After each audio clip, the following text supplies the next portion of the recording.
Yes. That's a very good question. I know right now our tax division is working on letters to be able to let them know, especially those that are being impacted, that this exists. We'll also work on some other communications to make sure that it's out there and on our website as well. Thank you. Yes, you're welcome. Councilmember Boyd. Yeah, I just want to know, Paula, would it be late fees for these or what?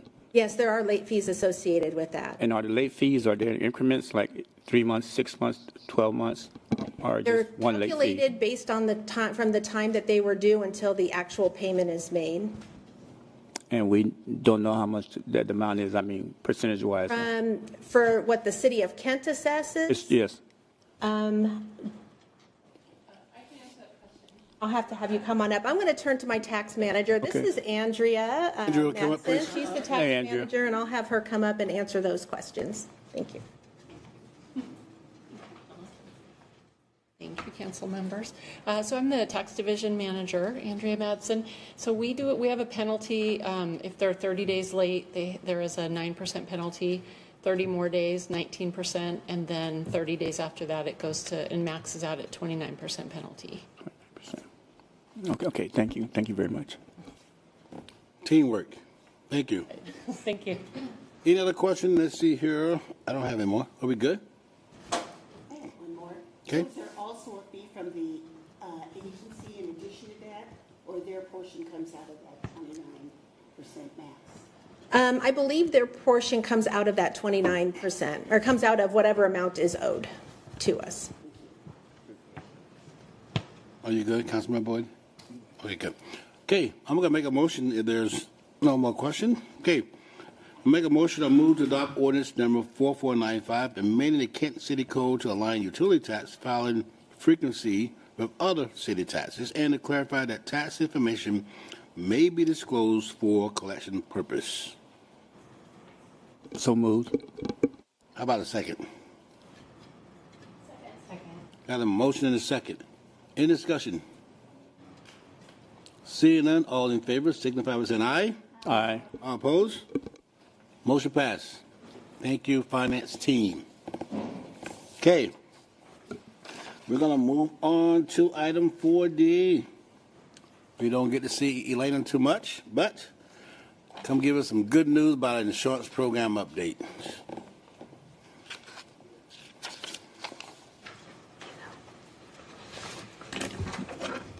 Good afternoon, council members. My name is Elaine Wee, risk manager for the City of Kent. I'm here today to update you on the city's insurance policies that renewed on July 1st, which include property, crime and fidelity, and drones, also known as unmanned aircrafts. So the key elements of the property renewal, which I'll go over in the next several slides, are first, there was an increase to the premium this year. However, the coverage and policy limits remain the same. There was a slight change in the different companies or combination of companies that maintain the different layers of coverage, but the coverage remains the same. So the history of property insurance premiums with the city, as most of you know, procuring insurance for jurisdictions such as Kent is costly. Last year's renewal was very difficult and more expensive than any years past. There was a 29% increase to the rate and a 34% increase to the premium overall. This year, the premium increased only 2%, which is good news. There was actually a rate reduction of about 5.6%, but the city's insurable values went up this year about 8.65 as opposed to 6% last year. And that's because we had a lot of improvement to the parks, as well as improvements to stormwater pump stations such as Green River South, Washington Avenue, and Horseshoe Bend.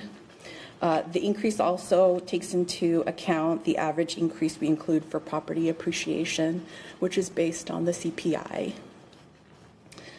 So finance budgeted for a higher increase in this year's premium, so there was a budget savings of approximately $130,000 for 2024. Yes, which is very good news. So Alliant provided this graphic from the National Oceanic and Atmospheric Administration, also known as NOAA, which illustrates the number of catastrophic events that have occurred from 1980 to 2024.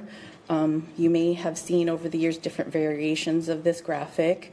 As you can see, for 2024, the number one event that leads to billions of dollars of insurance claims continues to be severe storms. This graphic was updated in early May, so the numbers for 2024 continue to grow and change. The good news is, as you can see last year, at this time, renewals were averaging between 25 to 28% increases. For the city, we were on the higher end of this average at 29%. The city was part of the 50% of consumers whose premiums were within that range. From late 2023 through March of this year, you'll see that the average premium cost has been trending downward. The City of Kent is part of the 39% of consumers whose premium decreased between 1% and 9%. So I'm hopeful that this is indicative of a stabilizing market, but with insurance, we shall see. So the property program structure, this compares last year's and this year's structure. Some of you are familiar with these graphics and have seen them over the years. The city continues to maintain $150 million of insurance, earthquake and flood insurance up to $25 million, and they have flood coverage for a small portion behind Showware Center for up to $5 million. So deductibles remain the same. The only thing that has changed is that there's a different combination of companies maintaining that first $25 million of coverage. And in the memo that was with the agenda, it's easier to see based on that spreadsheet what the change in the combination was. So other renewals that happened for this period is for crime and fidelity, which had less than a 1% increase. And then the drone increase had zero, or drone policy had zero increase. Policy limits and deductibles remain the same. I think we lost a drone from last year because there was an incident with the PD, but overall everything has remained the same for both. It was during the freeze, the deep freeze. Yes. So looking ahead, in 2019, my predecessor, Chris Hills, performed a citywide property appraisal for all city buildings and structures and specialty structures. Alliance advised that we should do this appraisal again within the next 2 to 3 years. So that will be on the horizon. Liability renewals will take place January 1st, so I'll be back at that time. And then we'll begin that process in August. At that time, excess liability, excess workers' comp, and cyber risk will renew. So I can take any questions now. Thank you. Was the police chief flying the drone at the time? Do we know? It was not him. Not too sure. Okay. All right. All right. This is good news. Yes. Getting better. Yes. Thank you so much. Council member, we got questions here. Let's see. Councilmember Boyd? That's okay. Are we good? Information only. So thank you. Look forward to hearing the next report. So hopefully things is, like you say, trending in the right direction. So Thank you. thank you very much. Okay, team, we're going to move on to our economic and community development and Councilmember Larmer. Thank you, Chair. Tonight we have two presentations, both by Bill Ellis, and both requiring action. So we're going to start first with a resolution supporting the Mill Creek Middle School Stormwater Improvement Project. Hi, good afternoon, council members. I actually was here at Committee of the Whole on July 2nd, and I provided a much more in-depth presentation that I plan to give today. Info only on the second, today action.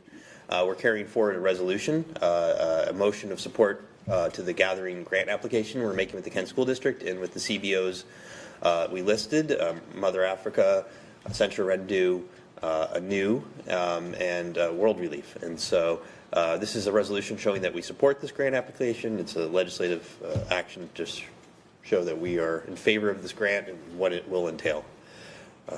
So I'm asking today for an action to support asking EPA for funding to fix the field.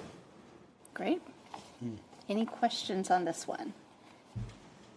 Anything? I think Bill broke a record. No, I know. What's going on here? Okay, if there's no questions, I'll read the motion. I move to adopt Resolution 2074 to support the Mill Creek Middle School Stormwater Improvement Project and authorize the mayor to sign all necessary documents. I second. All those in favor? Aye. Or any discussion? My bad. All those okay. Any opposed? Motion passes. Thank you, Bill. Okay, so the second one is the ARPA grant agreement with the Kent School District. Yes, this is also I presented on July 2nd, info only, more in depth again on July 2nd Committee of the Whole. I enumerated the uses of the $460,000 that we would spend with Kent School District on achieving implementation tasks. In your packet, we presented the larger plan as well as the deliverables and sub-buckets that we're looking to invest in, including professional development, additional clubs and challenges in the after-school hours at select schools, and additional funding towards positioning the school for Core Plus and other types of curriculum. So I'm looking for action today to authorize us to take forward that grant contract of American ARPA, American Recovery Protection Act monies to Kent School District. Okay, any questions? Okay, with that, I'll read the motion. I move to authorize the mayor to sign an ARPA grant agreement with the Kent School Districts in the amount not to exceed $460,000, subject to final terms acceptable to the Economic and Community Development Director and City Attorney. I second it. Any discussion? All those in favor? Aye. All those opposed? Motion passes. Thank you very much. Thank you, Bill. Okay, thank you, Councilmember Larmer. We're going to move on to our parts, and Councilmember Michelle. Thank you, Council President. We just have one item tonight, and we have Nate Harper here to talk about the renovations at the courtroom. Thank you, council members.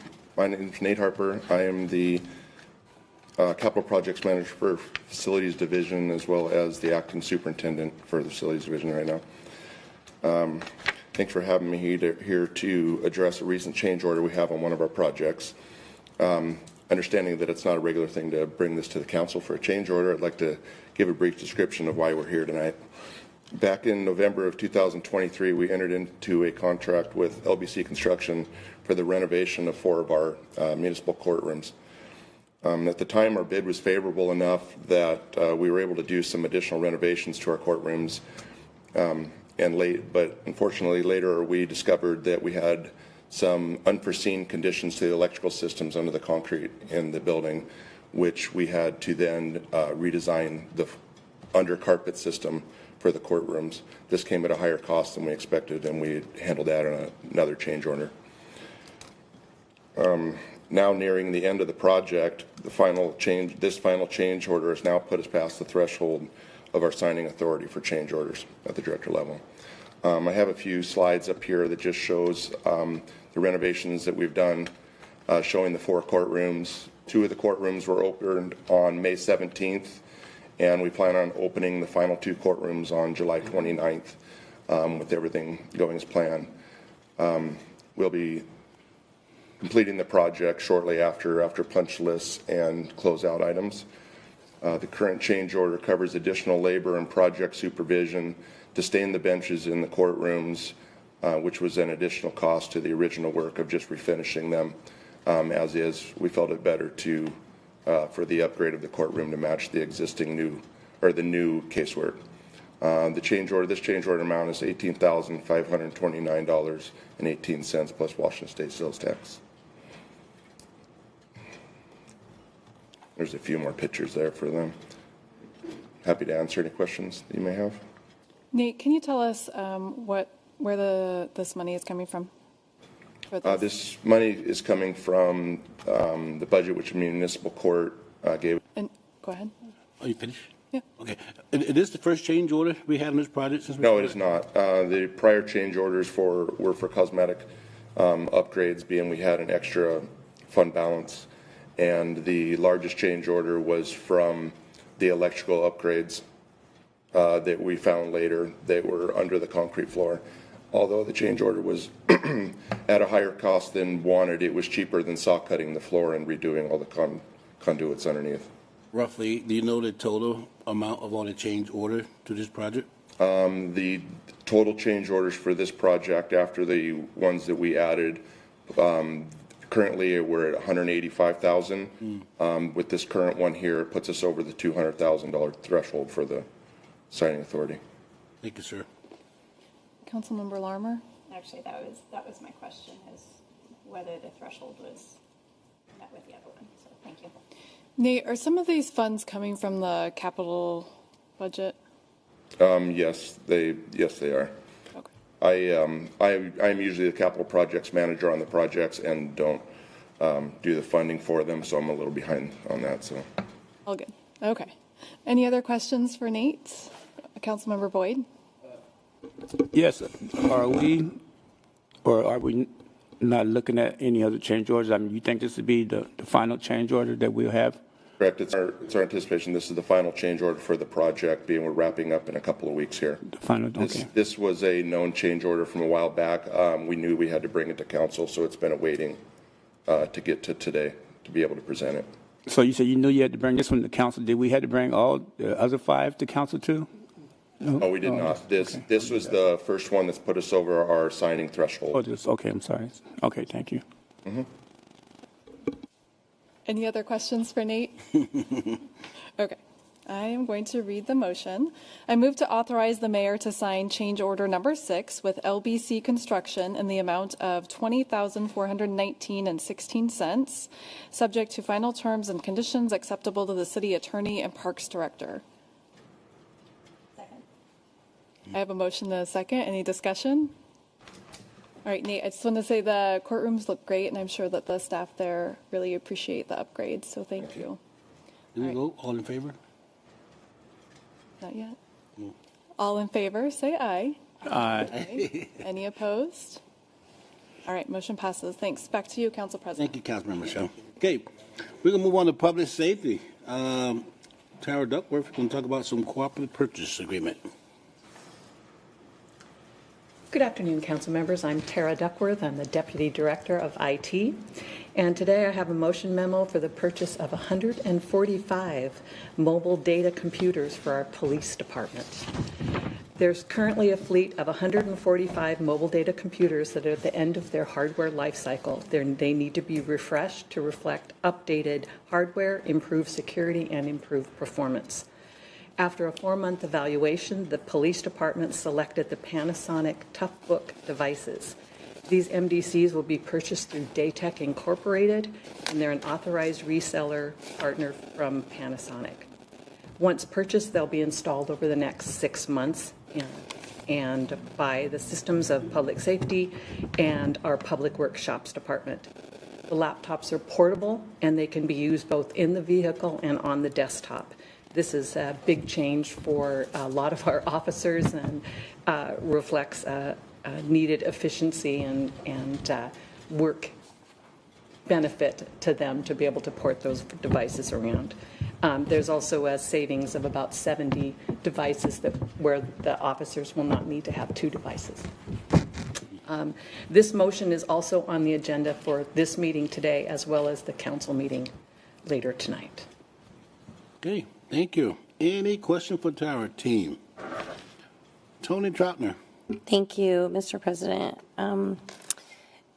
You said that this will be done over a period of time. Is it quick to install, or will there be downtime for officers? Because do they have to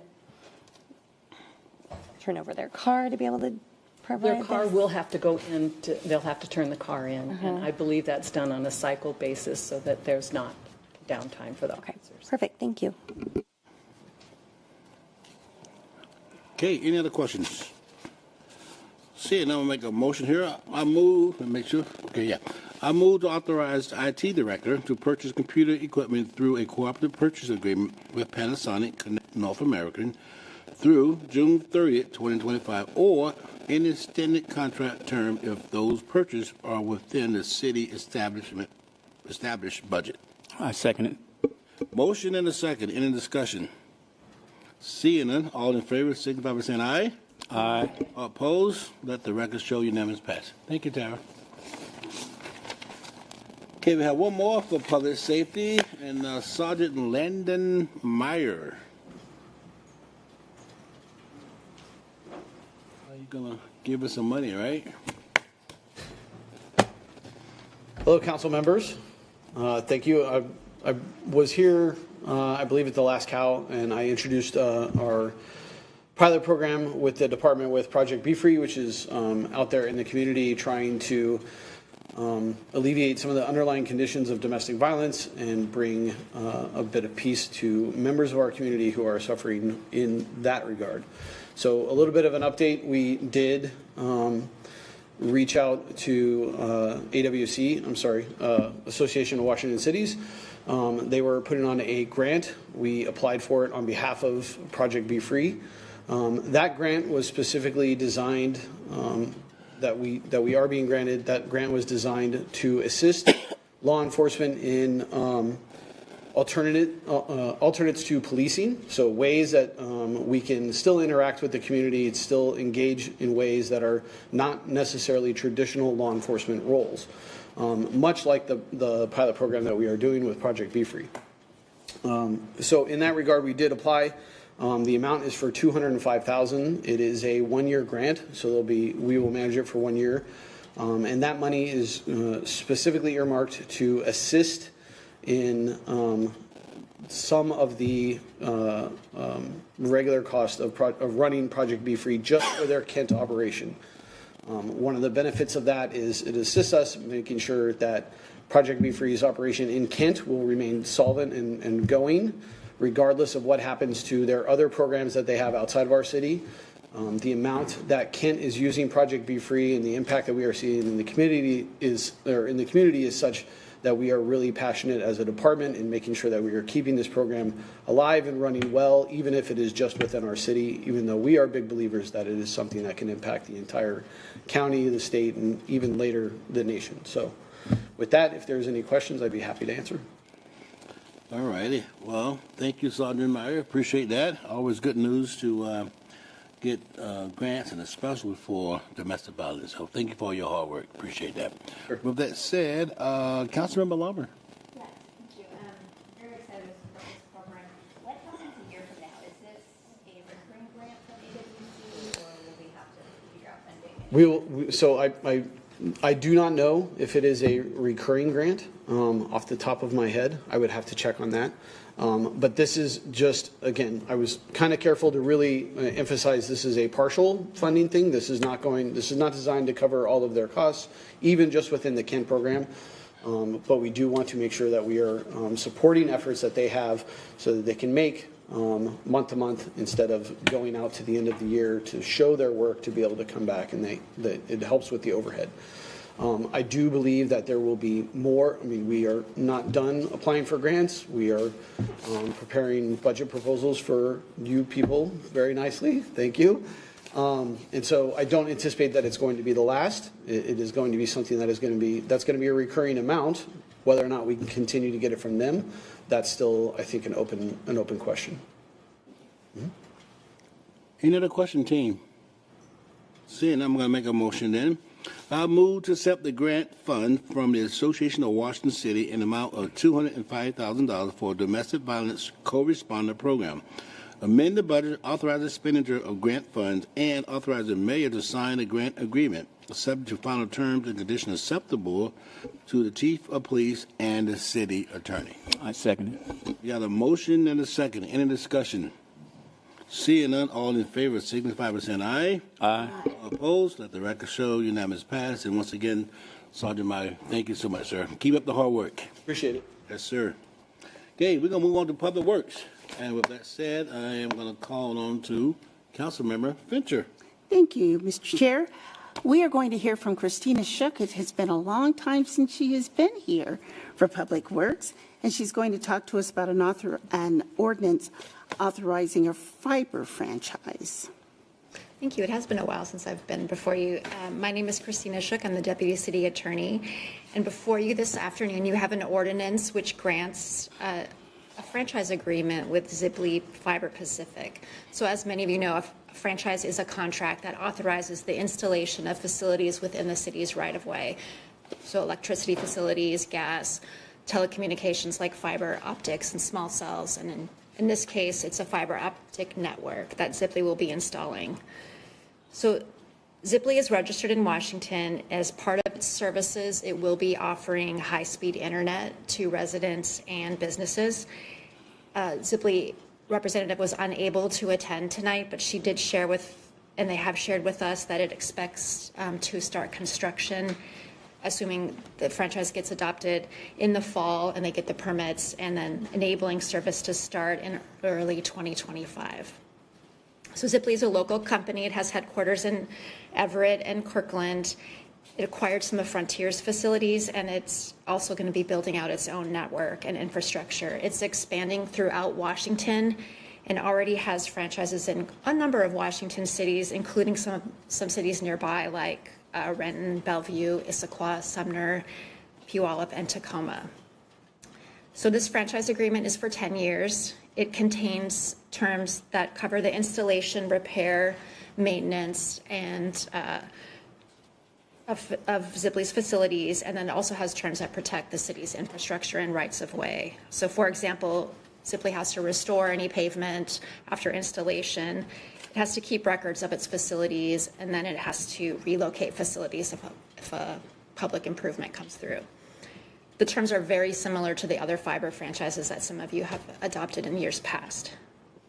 So franchise approval is governed by state law, and which prohibits franchises from being adopted on the same night that they're considered. And so procedurally, you're going to see this on city council agendas twice. So you'll see it tonight on consent agenda for introduction, and then for adoption on August 6th. So I'm happy to answer any questions. Any questions from anyone? In that case, I move to introduce ordinance number 4496 at the July 16, 2024 City Council meeting, which, if later adopted by Council, will grant a non-exclusive 10-year franchise with Ziply Fiber Pacific LLC for the installation of a fiber optic network, subject to final franchise terms and conditions acceptable to the city attorney. Second. It has been moved and seconded. Discussion. There is none. All in favor? Aye. Opposed? Motion carries unanimously. Thank you very much. And now David Payne is going to come, and he has two items for us.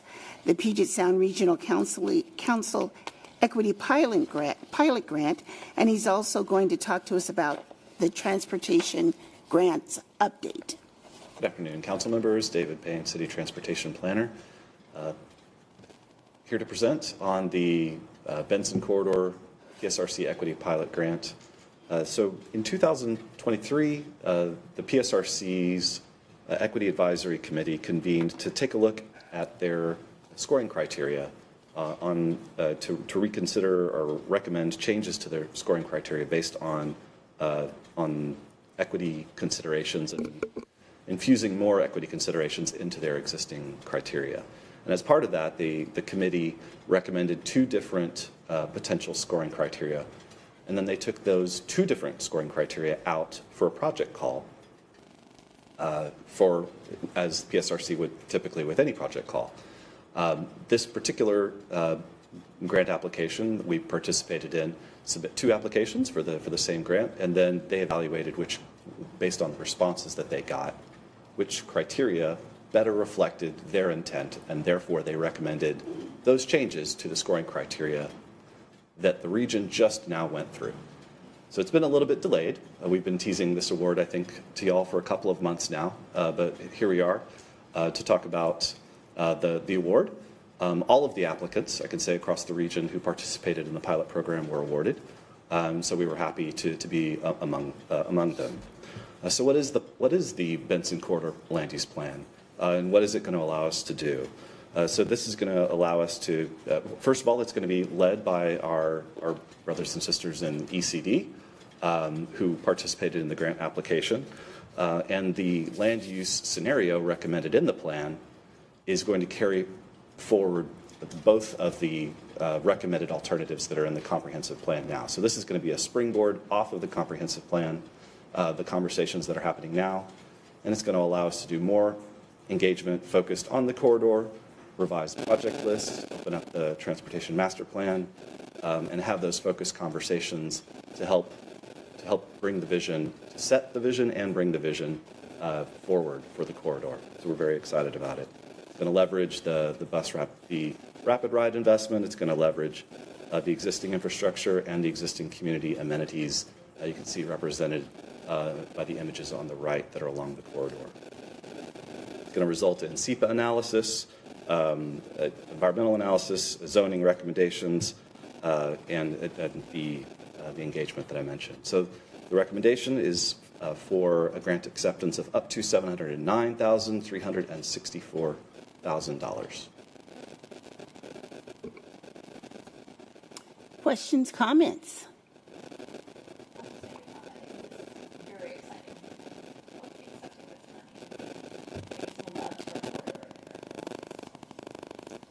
Be using an equity lens, so we're going to, I'm excited for the, see what the designs are that come out of the community engagement too, along with everything else.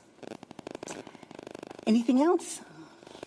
In that case, I move to accept grant funds from the Puget Sound Regional Council Equity Pilot Program in the amount of $709,364 for completing the Benson Corridor Plan, amend the budget, authorize the expenditure of funds, and authorize the mayor to sign all necessary documents subject to final terms and conditions acceptable to the Public Works Director and City Attorney.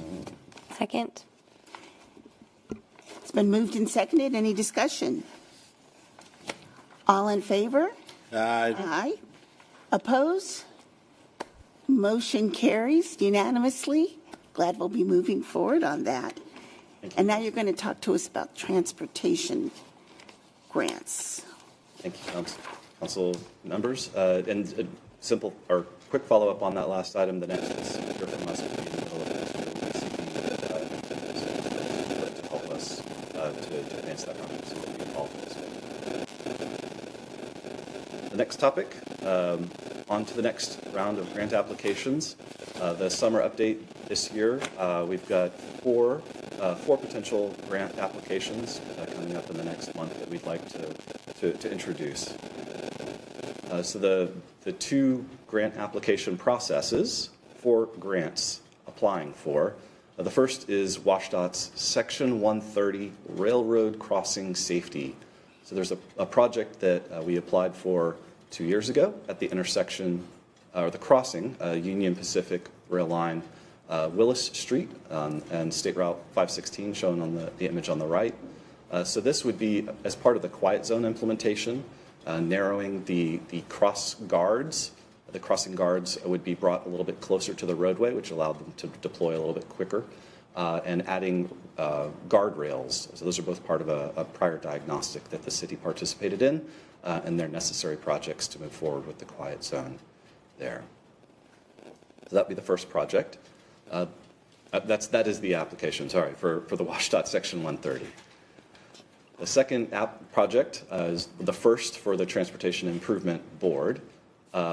This application, this is a project in the Transportation Master Plan and also in the Transportation Improvement Program for a roundabout at the intersection of Southeast 248th Street and 116th Avenue, right by the Puget Sound Regional Fire Headquarters.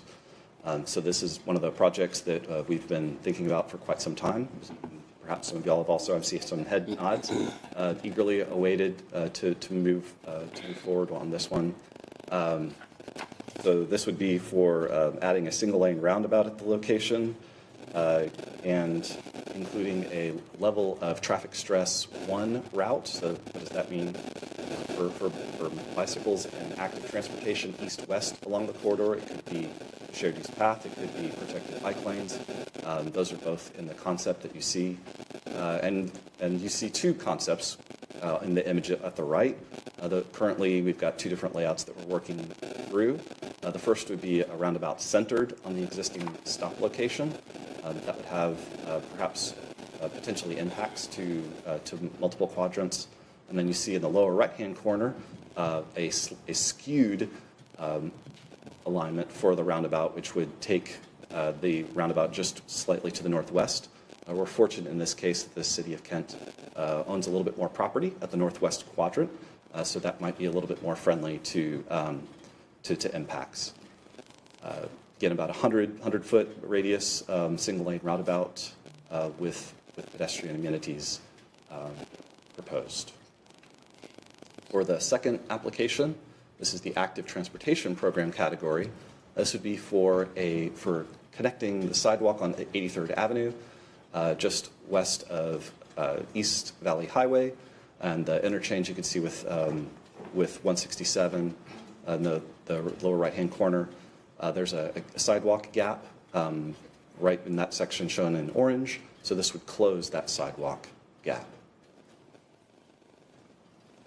And then the last project for Transportation Improvement Board this year is 132nd Avenue Southeast. 2-3 years ago now, we partnered with Metro to help design a sidewalk improvement to extend from roughly Southeast 276th Street down to 130th Avenue or East 278th Place. You can see by the orange dash lines on the left. So this would complete that sidewalk section. This would be independent of an RRFB crossing that is currently funded at the intersection with 130th and 132nd. So that's going to move forward regardless, but this would be in concert with that project, or they would build off of each other. And we're also investigating adding, you see the orange brackets all the way up to Kent Kangley. We're investigating some additional pavement improvements along this section. So that would be replacement, repairs type improvements all the way up to Kent Kangley. And that would be under the Complete Streets program. And hopefully by that point, we would have perhaps a ribbon cutting for the 132nd section under construction further to the north. But I'm happy to take any questions or comments on these 4 grant applications. Questions? Thank you, Councilmember Fincher. My question is about this project that's currently up. So are you considering paving that entire, where you have the orange, yellow lines? Because some sections there is that dirt path that's further back away from the road. So it would be a combination. The sidewalk project would be new all-weather pavement, adding a sidewalk section to connect all the way down. But the roadway, we're going to review the pavement conditions. Some of the sections are smoother than others. Some of them have been revisited more recently than others. And so we're going to see if there's an opportunity to make some improvements as part of this contract, this project, this grant, to the road bed in somewhere between Kent Kangley and 130th. Right. Okay. Thank you. Well, good luck. Fingers crossed. Good luck to us all. Thank you. Marley, Councilmember Larimer. I have a question on the roundabout.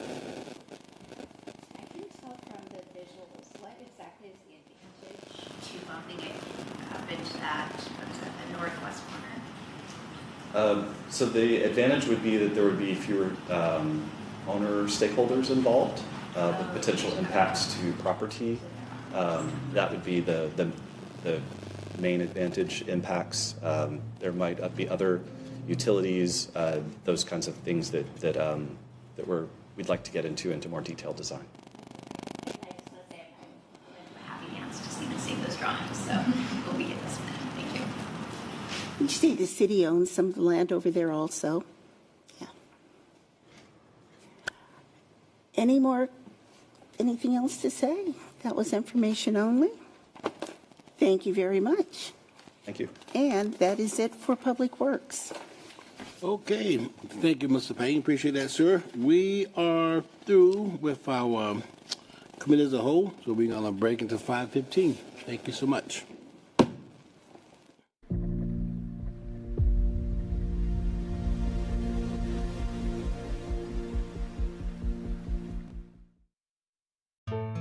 I am Betty Thompson, and I have been in the city of Kent since 1971, and in this house since 1972. It's my home, and it has been, and I just don't want to, I want to stay here until I don't live anymore. Barbara Dolly, I've lived in Kent about 60 years, but here 43. I'm Marion Wirtz. And my name is John, and I have lived here for about 39 years. And I've lived here 50 years. This is our home until we expire. My name's Lee. I've been here for 23 years. And I had a bathroom floor that was rotten out. And one guy came and he looked at it. And he promised me he'd be back the following week to fix it. Well, he never showed up. When you call somebody else to come out here, you got 3 or 4 days, week. No, it's like you never get it done. And when you got a faucet running, you can't leave that going forever. Being disabled, you're on more or less of a fixed income. When the cost of living goes up and up and up, you get in a bind. They don't live next door. No. And they're more than willing to help, but sometimes the help may be out of state. My brother-in-law replaced that light, the fan fixture here in the ceiling. He did that, and something went wrong with it, and it stayed busted like that for 10 years. I had a bathroom fixed by a certain company, and it ended up to be $2,000. That isn't fixed yet.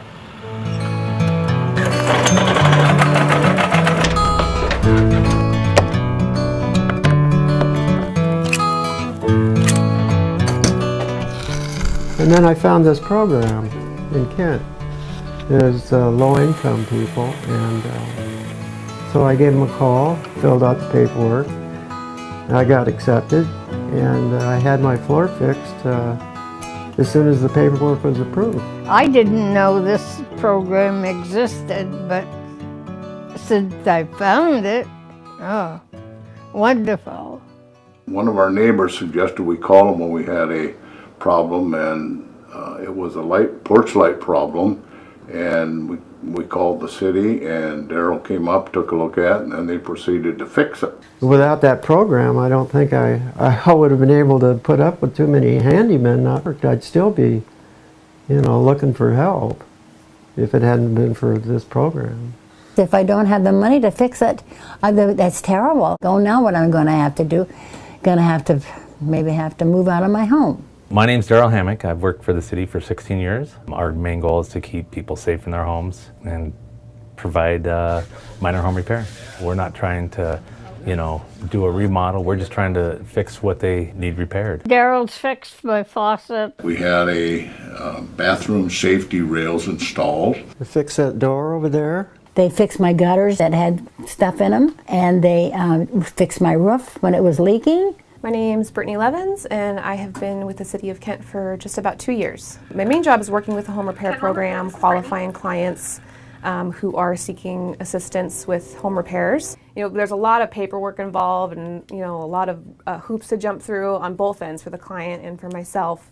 But being able to see, what we can do for people and give them something that's tangible that they can, have and that actually helps them remain safe and independent in their home. I mean, that's all worth it to me. I always worry about somebody falling down that one step, and you don't think about one step.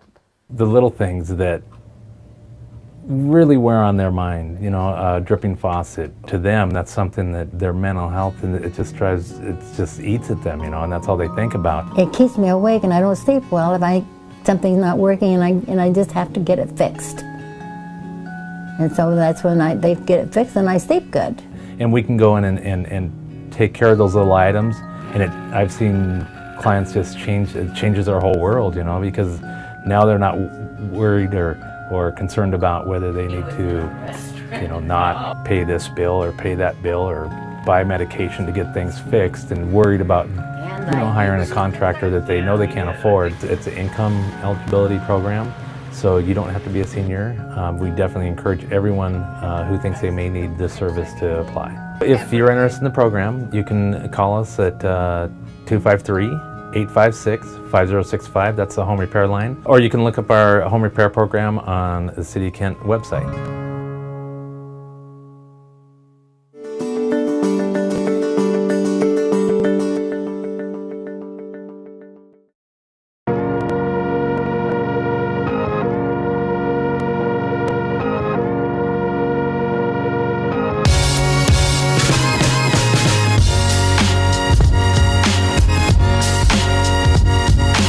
This is the 16th annual International Festival.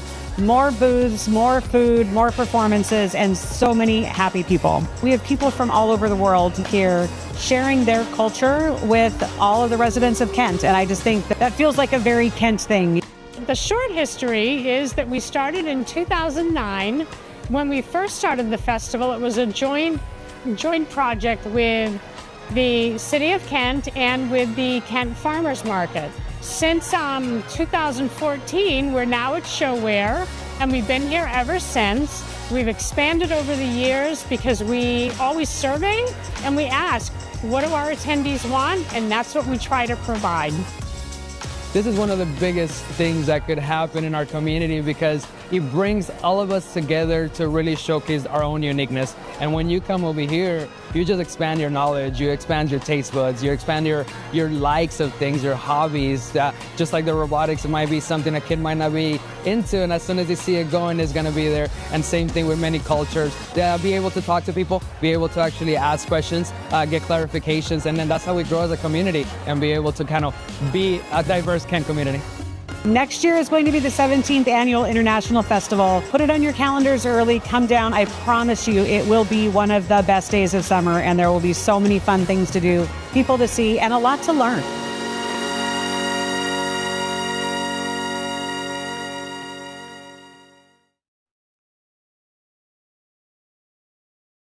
Hi, I'm Tracy Taylor, the Community Engagement Specialist in the City of Kent, and welcome to PawFest number 2.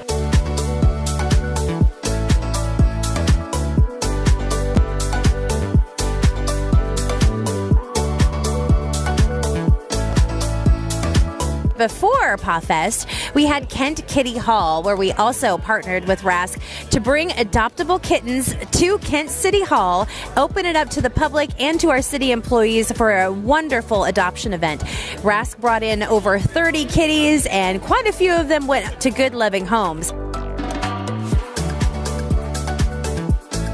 I'm Cynthia Boyd, and I am the Events and Community Manager here at Kent Station.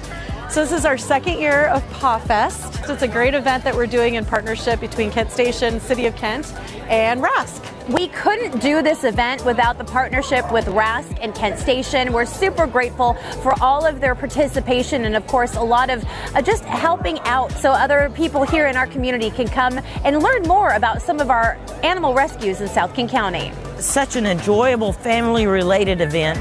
There's all kinds of places to eat around here. There's all kinds of adoption facilities here that have pets with them and are helping get these pets into Good Loving Homes and putting out their information about their programs as well.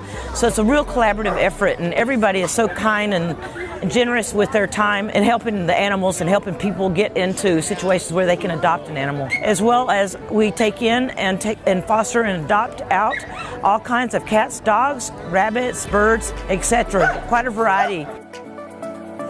You know, the vibe around here is actually very, very positive. We love the fact that there's a lot of animals here that are going to go to Good Loving Homes, but there's also some great messaging behind that about how to take care of your animal, proper placement for the animal, and of course getting them licensed so if they ever get lost, they can be reunited with their owners.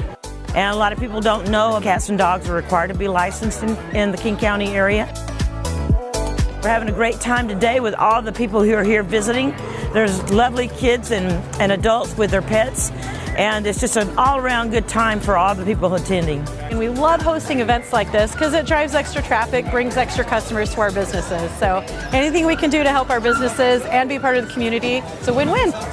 You know, animal advocacy is something that I'm super passionate about, and this is why I'm super excited that the City of Kent partnered up with Kent Station and RASC to do this event.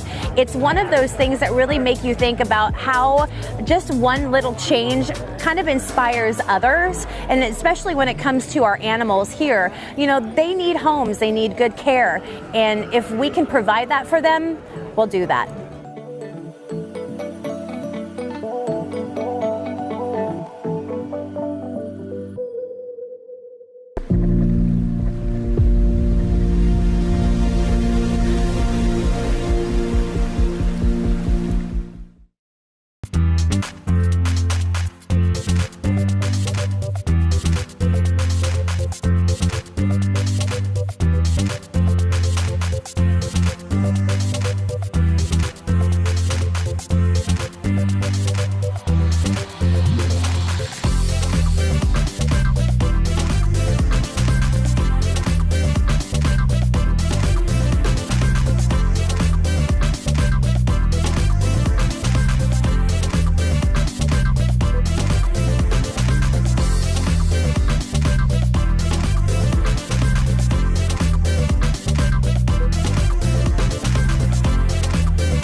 Good afternoon. Welcome to Kent City Council Committee of the Whole for Tuesday, August 6, 2024. Roll call, Kim, please. Thank you. Council President Kaur. Here. Councilmember Boyce. Councilmember Boyd. Councilmember Fincher. Here. Councilmember Larmer. Here. Councilmember Michaud. Here. Councilmember Troutner. Thank you. Thank you, Kim. Any changes to the agenda? Not. May I have a motion to approve, please? So moved. Second. Motion and second. Any discussion? All those in favor, please say aye. Aye. Thank you. Okay, first up we have approval of minutes. May I have a motion, please? So moved. Second. Motion and second. Any discussion?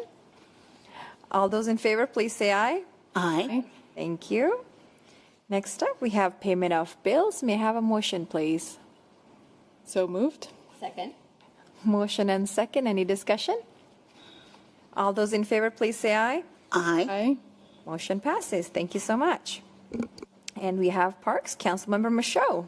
Thank you so much, Madam President. We have 3 things on the agenda tonight, and starting off with someone we don't normally see for Parks, we have Drew Holcomb. Hi, thank you. My name is Drew Holcomb. I'm with Public Works, but I'm helping out with Parks on the Kent East Hill Operations Center, which is known as Keyhawk. So let me go to the next slide here. The Keyhawk property, we had plans for power, but unfortunately PSE changed those plans and said that we needed to connect to power at the southeast corner of 256 and 124th, way down there. Because the other power locations were tapped out and at max capacity. So in order to get proper power for the Keyhawk facilities, we needed to go way down there and put in a new switch. So I'm here today with a contract from PSE to pull the wire and install the vaults. As part of the Keyhawk contract, we'll be doing the city's on the responsible for excavating and getting the conduit in and excavating the holes for the vaults. But this contract is for PSE to provide the wire and service to the site, as well as the switch and transformers. And then also on this graphic, I show a fiber coming from the fire station 74 and going to the Keyhawk facility. That's also something I'm helping out with, but this vicinity map was just to show where the power is coming from. I'm happy to answer any questions. Any questions for Drew? Council President? Thank you, Drew. How much additional cost is that going to be, and is that something we've already, I guess, part of the project or considered? It's going to be covered under part of the project, but it's the contract that I'm bringing is $543,000, and that's just for PSE to pull the wire. The additional excavation work will probably be in the $200,000 to $300,000 range, but we don't have a price on that yet. Thank you. For the time, will it add extra time, or does this work carry on concurrently while other things are going on? This work can be done concurrently. We're hoping to have this in the ground and energized by February. Thank you. Any other questions? Okay. All right. I'm going to make the motion. I move to authorize the mayor to sign the commercial electric facilities contract with Puget Sound Energy, subject to final terms and conditions acceptable to the Parks Director and City Attorney. Second. All right. I have a motion and a second. Any discussion? All right. All in favor, say aye. Aye. Any opposed? All right. Motion passes. Thank you so much, Drew. Thank you. All right. Up next, we have, oh, sorry, I didn't look. Lori here to talk about Salvation Army Homeless Navigation Agreement. Good evening. Tonight I'm here to present a contract for the Salvation Army Homeless Navigation. We've been working with them over the last several months to develop a new pilot for us here in Kent. It'll bring them additional 2 days, and then as needed for other assistance, but for sure 2 days, to assist people that are currently unhoused, provide outreach and engagement, deep case management, all the way into housing. The contract is $500,000. It is a pilot for 1 year and pays for the expenses of all of the work that they will be doing. Lori, how often are they here now in Kent? So good question. So they're currently funded through another contract, not through the city, but I believe through the county, for street outreach for people that are living in cars. So they primarily come 1 day a week, less than 1 day a week, but they do also come when we have a request of them or the police department have a request of them. Okay. Any other questions for Lori? So Lori, so today they're not coming on really on a regular basis. No. With this contract, they would be here 2 days a week. Yes. Okay. And not giving up the other work that they're also doing. Okay. Thank you. And where is this money coming from to pay for this? Oh, I apologize.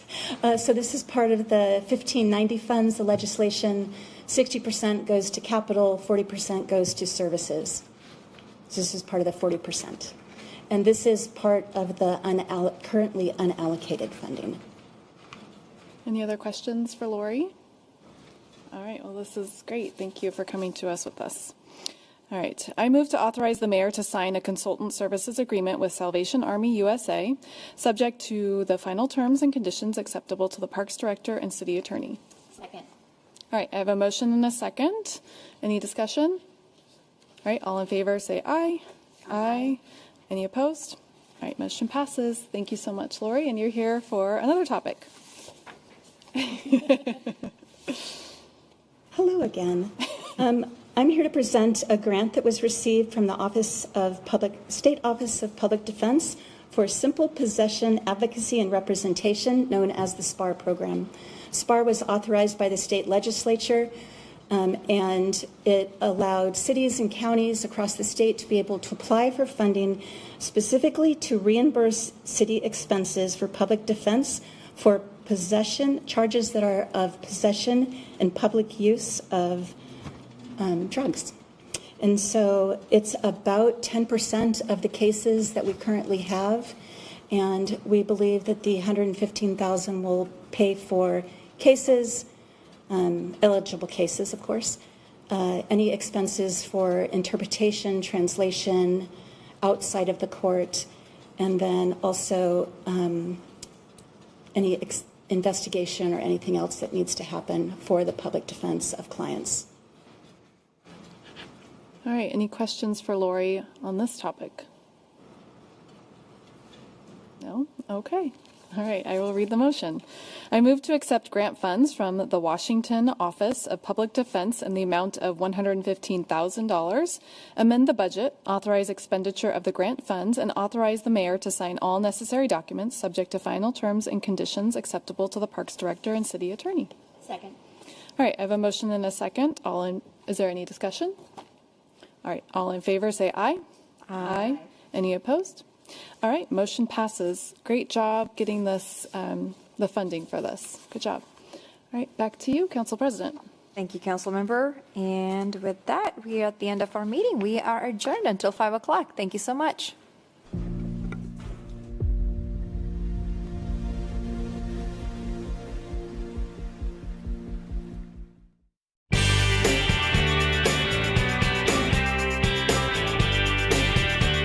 My name is Lena Naipo. I'm a leader and founder of Kahula Nui, and we are here in Kent, Washington, to introduce the music of Hawaii, a period in time that was almost forgotten between the 20s to about the 1950s, and how Hawaiian music has revolved into these different genres of styles of Hawaiian music, and we're doing the swing era of Hawaiian music, the big band era.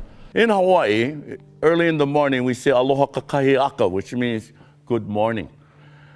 But I know that's going to be too hard for you folks. So how about this? How about we just say aloha? Aloha. Oh, come on. Aloha. Come on, everybody. We got to wake up. Aloha. Aloha. There you go. So this morning, when we say aloha, we mean to be welcoming you. And welcoming all of you from Kent, and thanking you all for having us out here this morning. The group is called Kahula Nui. Kahula Nui is, it was my grandfather's name.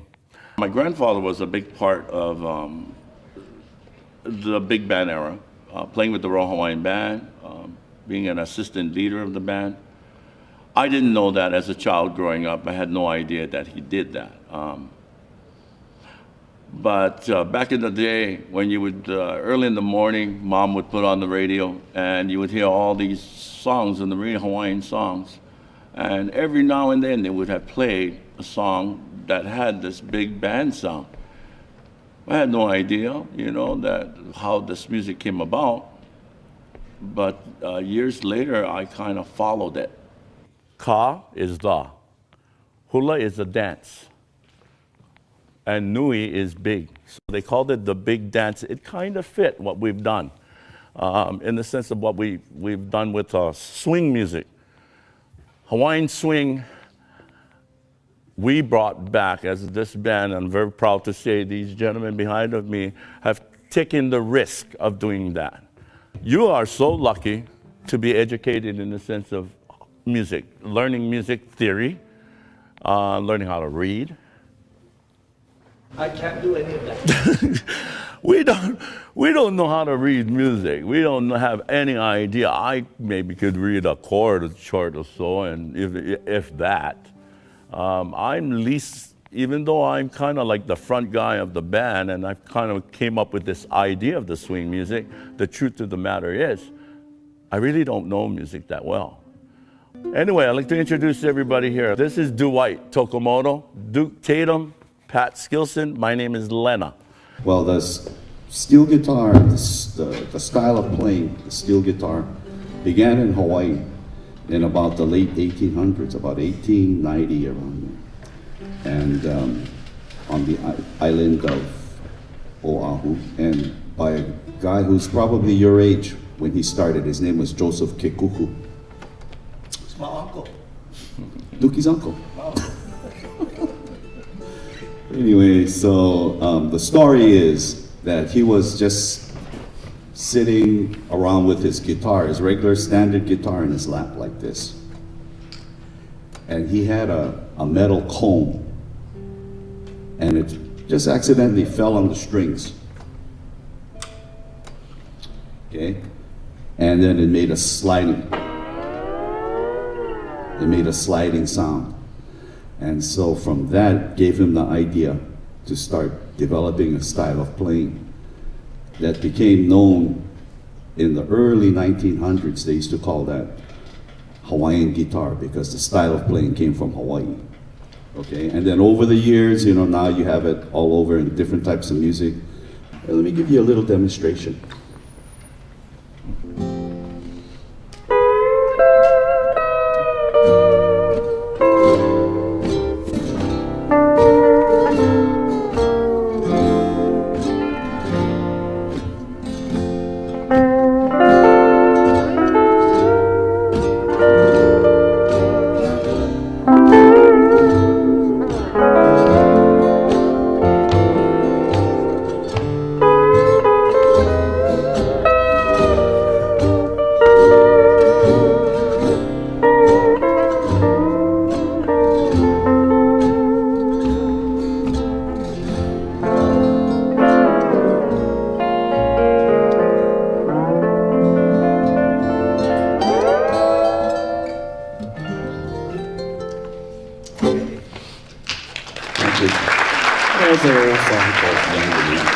Anyway, it's a little demonstration of the typical sliding sounds of the steel guitar. Yeah? Okay, Luki? Aloha! Aloha! Some crazy people over here, I like it. Well, the ukulele arrived in Hawaii in the late 1870s, 1878, and it arrived with the very first immigrants from Portugal that came to Hawaii to work in that in the sugarcane plantations in Hawaii, which at that time was the largest industry. Now tourism, of course, in Hawaii is the largest industry. But so it first arrived with them, and when the Hawaiians first seen it played, they thought, wow, we could make good Hawaiian music with that little instrument. Ukulele, uku means fleas. You don't want your kids to come home from kindergarten with ukus, you know what I'm saying? But uku means fleas, lele means, well, flying, or in this case, jumping fleas. So they thought, when they seen it played for the first time, they thought that gentleman's fingers looked like fleas jumping up and down the fingerboard of that ukulele. Now forgive me, I'm going to make mistakes. I broke my most important fingernail last night grabbing the luggage, but here we go.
Aloha,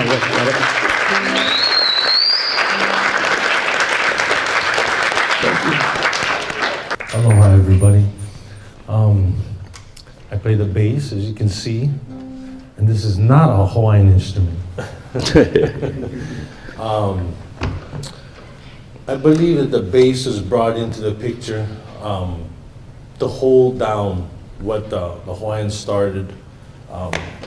You know, we had the ukulele, we had the guitar introduced by the Mexican vaqueros, and Tuki was talking a little bit about it. But the bass came in as the bottom to kind of hold it all together. And I guess that, I assume that role, even though we don't have an upright bass, which is what a lot of people used in the beginning. Acoustical instruments like the ukulele and the guitar had that upright bass sound that was also acoustic. So my role in the band, I want to say, is that instead of playing a bass normally, which would be just with open strings, and letting it ring out, I am trying to make it sound like an acoustic upright bass. So I blunt the strings to change the sound. So again, open, and I'll blunt it. So it has a different sound. Yeah. So I'll play it open first.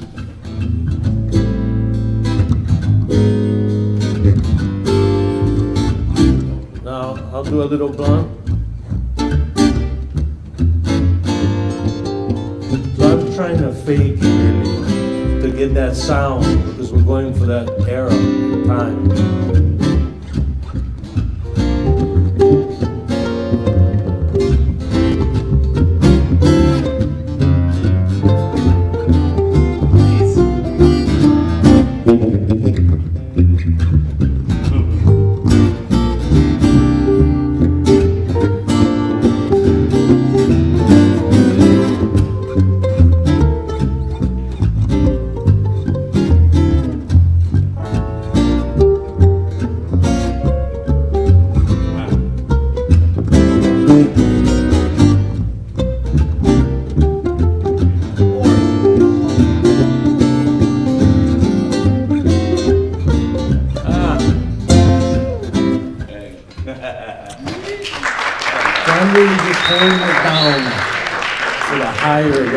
Instruments. And that's my role in the band, and I'm keeping my part short.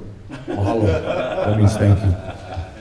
I play what I call the Leno way. I play whatever I want to play. And it's okay. And a lot of them made me believe that it was okay, because they could play with me. What I found was like nobody else could play with me, but only my musicians could play with me. If one of these kids, even if these kids were really talented and knew how to read and do everything that they could do, if they jumped on that stage with me, they would be lost. It's because my timing is really weird. I can be playing and I'm going 1, 2, 3, 4, 1, 2, 3, 4, 1, 2, 3, 4, 4, 1, 2, 3, 4. I'm just all over the place sometimes, and it makes it weird for a really professional musician looking at me going like, well, what is that, you know? But I know how to do it, and I know how to keep a rhythm with it and everything, so the musicians have learned how to do that. I can sing pretty much with a regular cool voice, I guess.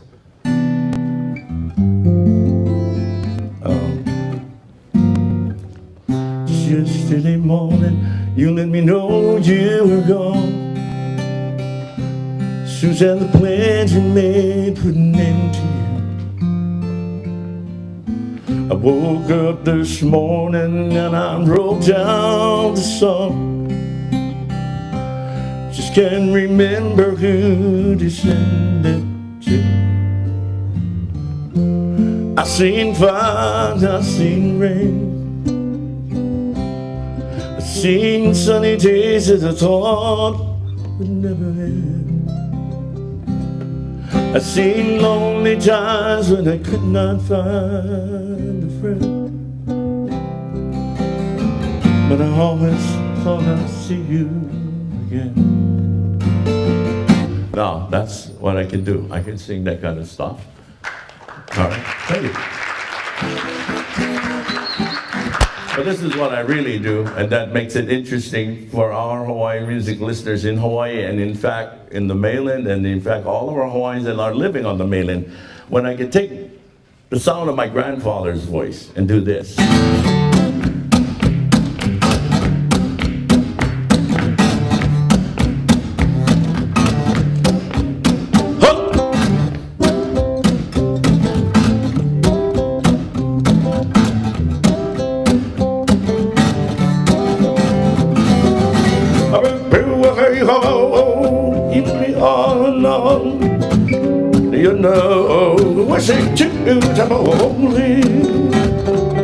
I think those musicians of that period in time were influenced by guys like Nat King Cole, the Miller Band, you know. And so I think those Hawaiians back then, they were influenced by it. And so I figured, well, I bet you they were influenced by, you know, some of these musicians that I think was cool, Frank Sinatra.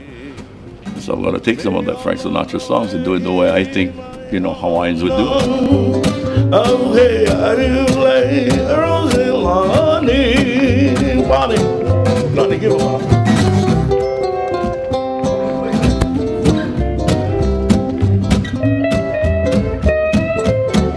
When I say I'm the less of the musicians, I really, truly I am. Every one of these musicians, especially like Dwight can play this guitar like you don't believe in Hawaiian sense. Pat can play this guitar, rock and roll, reggae stuff, he'll kill this guitar. I can't do those things. But what I think I bring to the band is that different, something different, something not of what anybody heard. And they are willing to come and jump into that pool with me, and that makes it so unbelievable. And so I'm blessed in that way.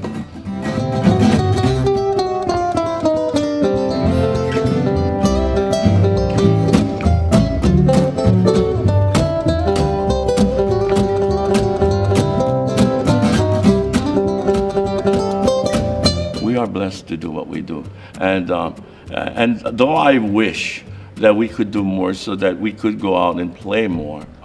And hopefully this next CD kind of picks it up again. And that's what I'm hoping and stuff like that. But I think of playing this music brings us all close together as musicians also. And to understand that, you know, at one point in time I thought I was the creator, I was this guy, I. And I found out that without that, all what I have come up with wouldn't have been.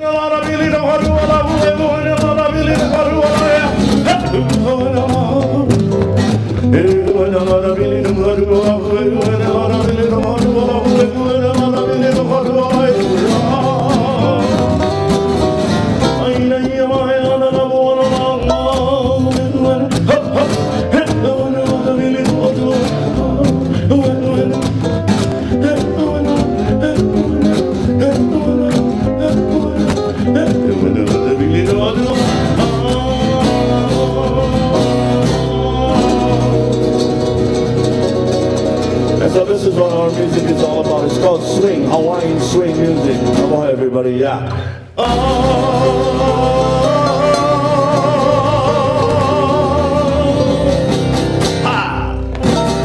Yeah. Any guitar players here?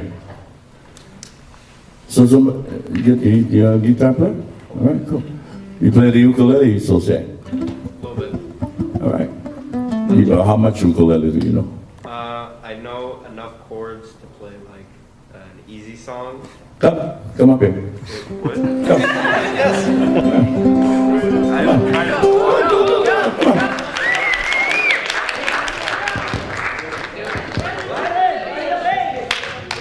to. Anybody plays the bass?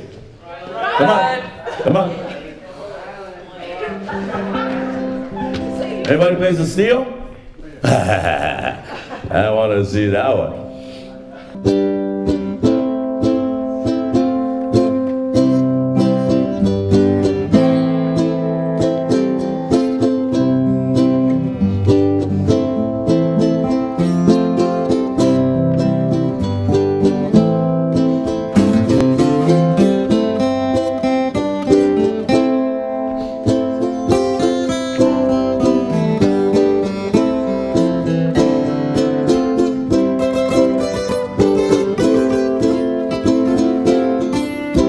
think having that reaction with kids, in fact, anybody, when they feel like they can be a part of something, you know, they're a part of this music world. Music is so international. It doesn't matter if we're singing Hawaiian or we're singing reggae or rock or whatever it is. It just touches people. Give him a nice round of applause. That's a start.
Good evening, everyone. Welcome to the Kent City Council meeting for Tuesday, August 6, 2024. If you would all please rise and join me in the flag salute.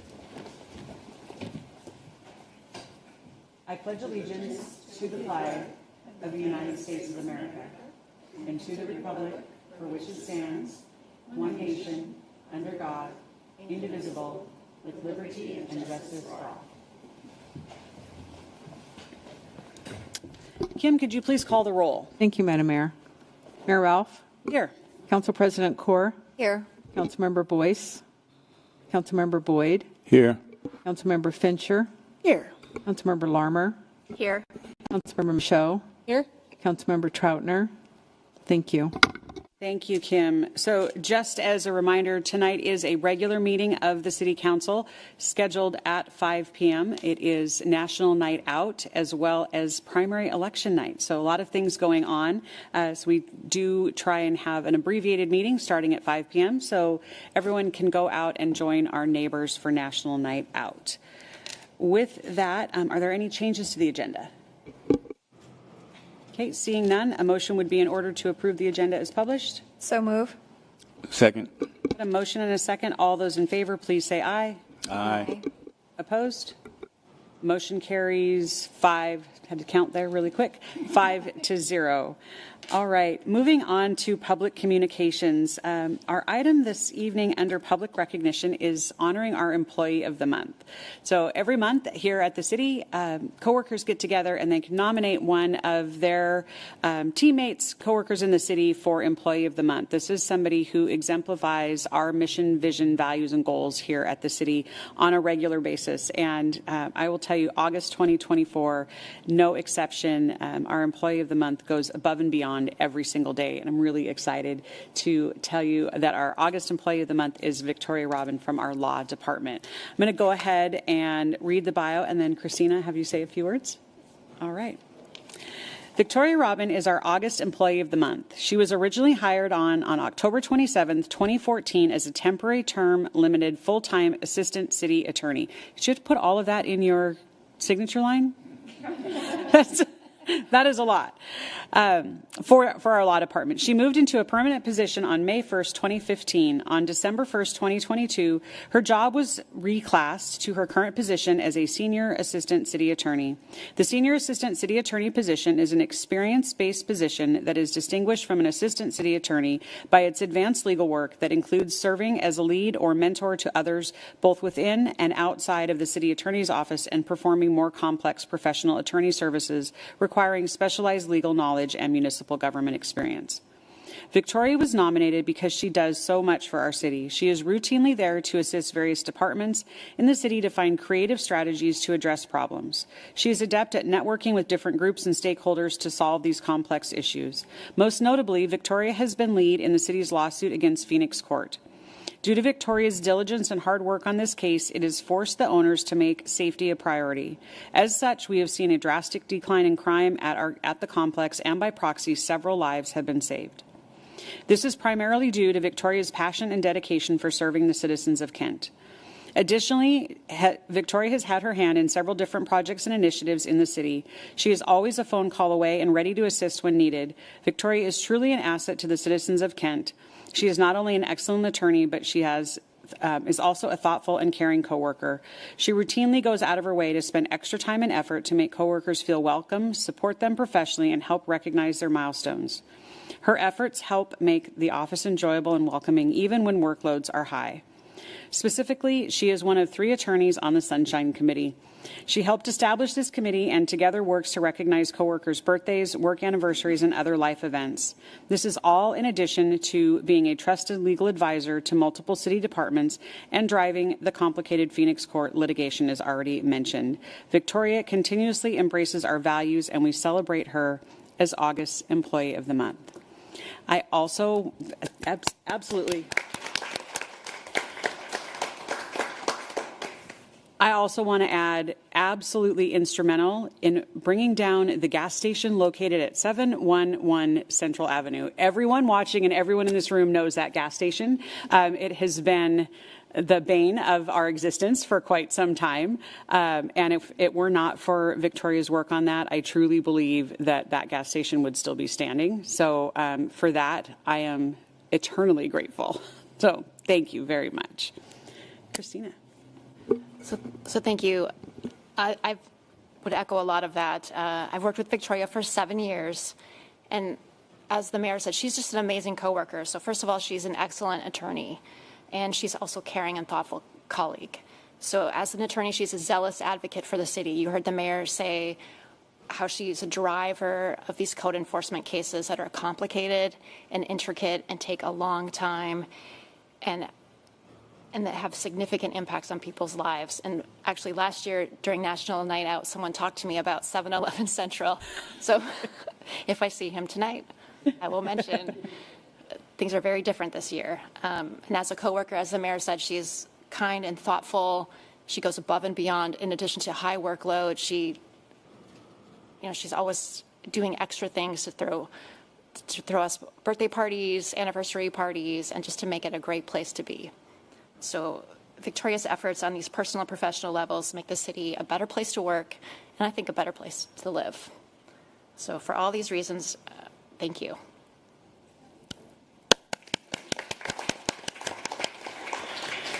Victoria, I always offer and never require. Would you like to say anything? I am good. Thank you very much. I'm very honored. All right. I'm excited to get out for National Night Out, and I'm sure many code enforcement properties will be the subject of your conversation. Yeah, so thank you again. We are really, really grateful for everything you do for our residents every single day. All right, we're going to move on to community events. Council President. Thank you, Madam Mayor. We have a couple events happening at Showwear Center. There is August 17th, Lamb of God, and then September 8th is Marca Registrada Goat Tour, and September 11 and 28, Thunderbirds are playing preseason and home openers. So make sure you buy your tickets on Showwear's website and accessoshowwearcenter.com. And that is the end of my report. Thank you. All right, thank you. Next item on the agenda is reports from council and staff in an effort to get, oh, sorry, Councilmember Fincher. No, I'm good. Okay, you're sure? Mm-hmm. Sorry about that. Okay.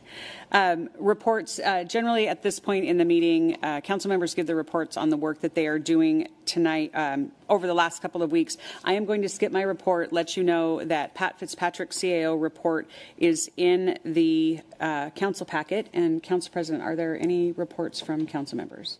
There are no reports tonight. We are all excited to get out to our neighborhoods. All right, Thank perfect. Thank you. Next item on the agenda is public hearing. We do not have one this evening. Item number 7 is public comment. Kim, do we have anyone signed up for public comment? We do not. All right, moving on to the consent calendar. It's a compilation of items that the City Council has worked on at the Committee of the Whole meeting. They have received presentations, had an opportunity to ask questions and have discussion, and these items have passed out without controversy. Is there a motion to accept consent calendar items A through H? So move. Second. A motion and a second. All those in favor, please say aye. Aye. Opposed? Motion carries 5-0. Item number 9 is other business. We do not have any this evening. That brings us down to the last 2 items on the agenda. We have 2 bid awards. The first one for Ruth Property Demolition, and joining us tonight for the last time, Terry Youngman. Good evening, Mayor, Council President, Council members. Thanks for having me here tonight. Yeah, I bring to you a really basic item for all the other things we've done. This is the kind of work that it is. It's small and big, and they're all important. So tonight we have the Clark Lake Park Ruth Property Demolition Bid Award. Every time we acquire new properties, they tend to come with houses and outstructures and wells and things like that that have to be demolished. And so we go through a process of removing these things from the property to take care of any attractive nuisance so that we have issues with these properties as we continue to manage them as a park setting. So let's see, there we go. So here's a view of the Ruth property, 248th Street on the south end of the picture here. You can see the homes, gazebo, pool, sport court, and various barns and outhouses. So it's a fairly complicated demolition. We actually hired a civil engineer to help us with the bid documents on this one because it's a bit more complex than our typical demolition is. And I'm glad that we did because we received positive bids because of the extra work that we went to in preparing the package. So at the end of all this, these will be removed from the property. All mature sized trees will be preserved, so none of those will be removed as part of the demolition. Those will all be preserved in place. Results of the bid, we got 10 bids, so it was a really competitive bidding process. The engineer's estimate for the bid was $375,000 to $425,000, and Skycore Ltd. was the low responsible bidder with a bid of $145,574. So we come here tonight asking for approval of the bid to move forward with the scope of work. All right. Any questions for Terry? Okay, seeing none, a motion would be in order. Madam Mayor, I move to award the Ruth Property Demolition Project bid to Skycorp Ltd. and authorize the mayor to sign all necessary documents subject to final terms and conditions acceptable to the city attorney and parks director. Second. Got a motion and a second. Any discussion? Seeing none, all those in favor, please say aye. Aye. Opposed? Motion carries 5-0. Councilmember Michaud. Thank you so much, Madam Mayor. Terry, as the mayor said, tonight's your last meeting with us. We're all super disappointed that you're going to be leaving, but very excited for you to have a new opportunity in Tacoma with our amazing park system. So we're super happy for you. You came to the city during an exciting time for the Parks Department here. There were a lot of opportunities. A lot of things were changing. New parks were opening, and you had your hands in a lot of different parks plans, and we're thankful for that. Not all those projects are finished, but I know that you will come back and visit and see the plans, how the new parks look. One of the big things that Terry was able to do for the Parks Department was the innovative equity-driven parks and open space plan that gave us those equity maps. He's really ahead of the curve on that sort of thing for Parks Department. So thank you so much for all your work on that and really setting the stage for the future of the Parks Department here. So I thank you for your time and commitment to us while we had you, and good luck in your future endeavors. Yeah, I really appreciate the kind words. That means a lot. It's been an absolute honor to be able to work for the city and to serve in a civic capacity for the residents who live in Kent. It's been some of the most rewarding work of my career, and I'm just very grateful for the opportunity to have spent time here, and we still live here, so you'll still see us in all the parks and, hanging out in Morrow Meadows and farmers markets and everything else. So you'll see us around. But thank you again, and, Kent's very lucky to have extremely strong leadership that is pushing the city ahead. So thank you so much. Council President. Thank you, Madam Mayor. Thank you, Terry. Thank you so much for all the work you have put into everything. I echo everything that Councilmember Michaud has said. You have done an amazing, amazing job helping our parks grow and develop into something amazing thing they are now. I mean, I love our parks. They have definitely changed over since I came into office. So, and I know you live around here, so I'm sure I'll see you. I know my kids enjoyed playing with your kids at Morrow Meadows Park. So hopefully we'll have those opportunities. But we will miss you, and good luck to you at your new job. But I'm sure I will see you around. Yeah, thank you so much. Yeah, I will close this out. So Terry, I get the chance to work with you on a regular basis, and I can say second to none. Your passion and commitment to our park system, and more importantly, what that means to our families, is clear in everything that you do. Your out-of-the-box thinking, innovation, willingness to do things that haven't been done in our city before, as Council President said, truly has taken our park system to a different level. We have so much to be proud of, and your fingerprints are all over those projects. So I know that the kids, you're going to bring them, you're in Kent now. I know that for a very long time, you're going to be bringing them back and pointing out that this is what Dad did. And we're going to be telling that same story. So again, could not be more grateful. Thank you for everything you have done for our city. We are a better place because of it. No, thank you so much. I'm going to get away from this microphone before I cry.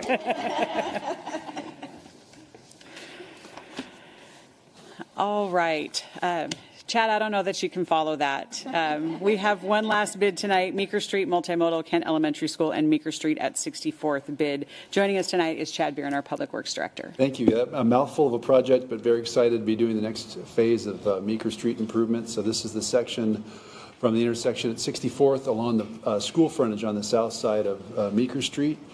Proud that we were able to get 2 grants to help fund this. One as a Safe Routes to Schools grant for just $1.88 million, 1.88, and then Washington State Department of Transportation Pedestrian and Bicycle Safety Grant for $1,807,000, and then budgeted city funding for Meeker Street of $500,000 we added to it. So that should pay the vast majority of the costs. Any additional costs will come out of the street fund. And again, this will get us from 64th over to the driveway to the post office, which is right next to Fast Food Row. So it's the next in line for getting Meeker, I mean, we're going to be from the river all the way over to that post office driveway at this point. And so it's pretty exciting given where we were, what seems like not very long ago. Years, it's a little while, but in Public Works years, it's not very long to get this far. We had 3 bids. The low bid was were provided by Gary Molino for $4.16 million, and the engineer's estimate was $3.7 million. So we're a little under due to the grant cycles and the way, or trying to make sure we're spending the grant dollars as expeditiously as possible. We put out to bid this summer, so a little later than we typically would, and probably saw a little bit of bid inflation based on that, but in general we're seeing bid inflation, so we figured we'd be saving more money than if we waited till next spring anyway. So we went ahead and did it. So a little over the engineer's estimate, but the bids did come in really tight. They were within 1% of each other, so pretty impressive. So it means the bidder package was clear to the bidders, and they all saw it the same way, so that makes us feel good. So recommend award to Gary Merlino. All right, any questions? All right, a motion would be in order. Madam Mayor, I move to award the Meeker Street Multimodal, Kent Elementary School and Meeker Street at 64th Avenue intersection project to Gary Merlino Construction Company, Inc., in the amount of $4,160,459.82, and authorize the mayor to sign all necessary documents subject to final terms and conditions acceptable to the city attorney and public works director. Second. Okay, we've got a motion and a second. Is there any discussion? Okay, seeing none, all those in favor, please say aye. Aye. Opposed? Motion carries 5-0. So Chad, like you said, public works years, city project years, just years. It has been so amazing to see the work that the city's been able to accomplish. When Meet Me on Meeker was really just a vision, and I can remember sitting in that room and everyone at the table saying, this is great, but it's never going to happen. We cannot afford this. Through the incredible work of economic and community development, public works, and so parks, so many others, this vision is real, and you can see it, see people enjoying that, and it just continues to grow. And again, it is always so much fun to spend other people's money and then have something that we can be really, really proud of. So looking at all three players in the room, thank you very, very much for the work that has gotten us this far, and we're excited about it. So happy to see it down. All right, we do not have an executive session this evening, so that brings us. I wanted to remind people that the Meeker Street Bridge is being worked on, so that is closed for the next couple of months. That is correct. All right, that brings us to the bottom of the agenda. Excited to be out for National Night Out. We've got a lot of visitors signed up and over 60 neighborhoods that are hosting events this evening. So with that, we are adjourned. Thank you all.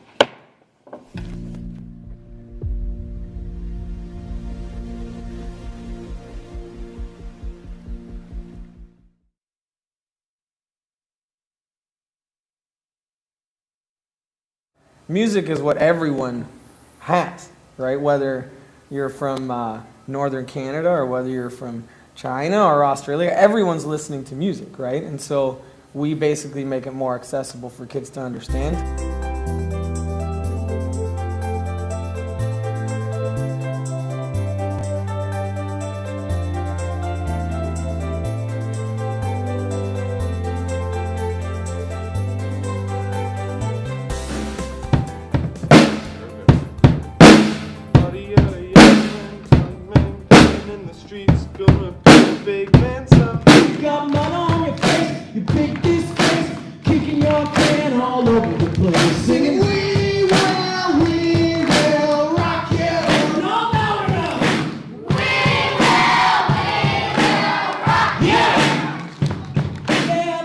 My name is Graham Peters. I play guitar in a band called Speed Control.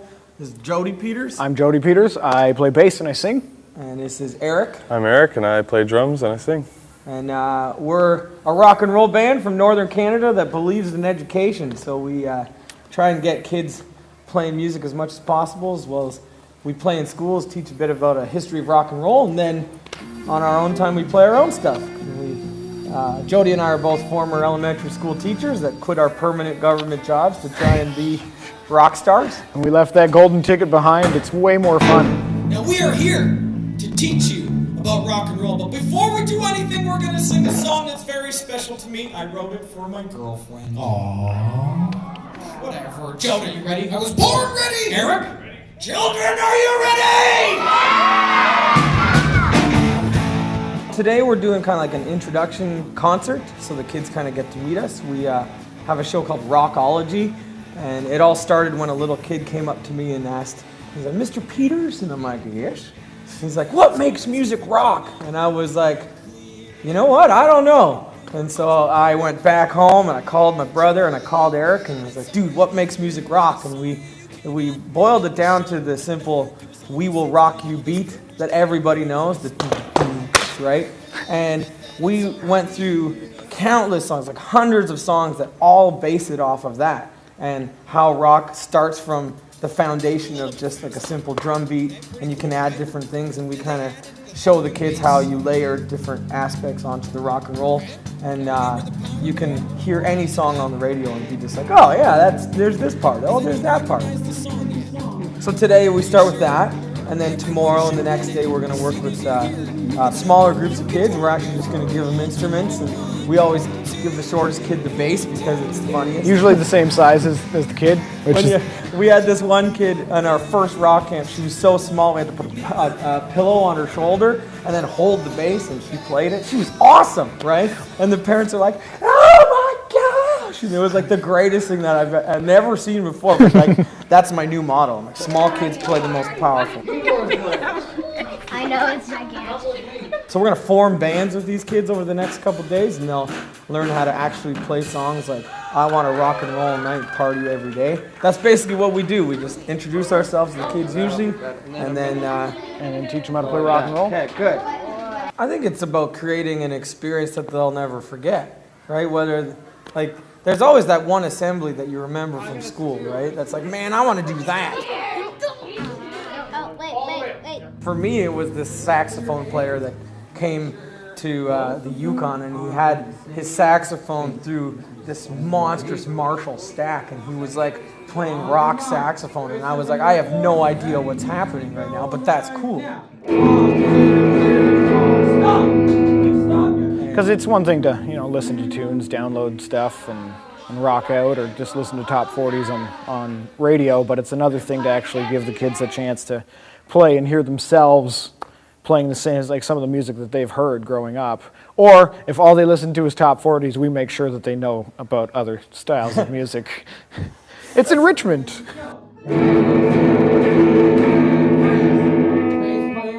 What I care about is like getting kids introduced to a new hobby, a new passion. It's important to have that in your life. So if you're not fitting into the sports or something like that, you can get a taste of music, and maybe you're going to have something that you love now for the rest of your life. Not to knock on sports. We all love running around. Yeah, and we watch sports a lot. Music is...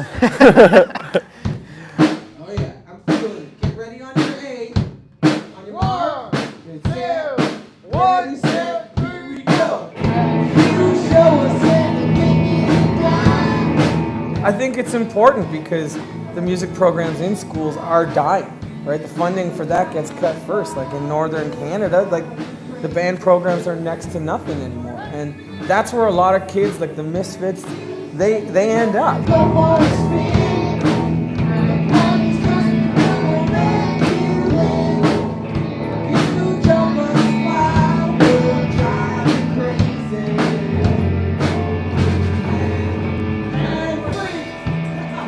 Music in my life anyway has brought me some of the most incredible times of my life, and if I can share that with other people and maybe get them, some people, into doing the same thing, then they're going to have experiences they'll never forget.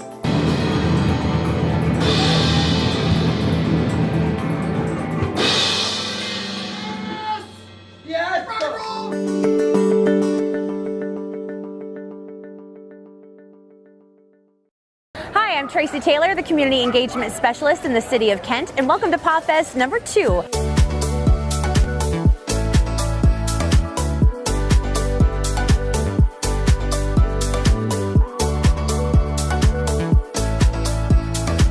Before PawFest, we had Kent Kitty Hall, where we also partnered with Rask to bring adoptable kittens to Kent City Hall, open it up to the public and to our city employees for a wonderful adoption event.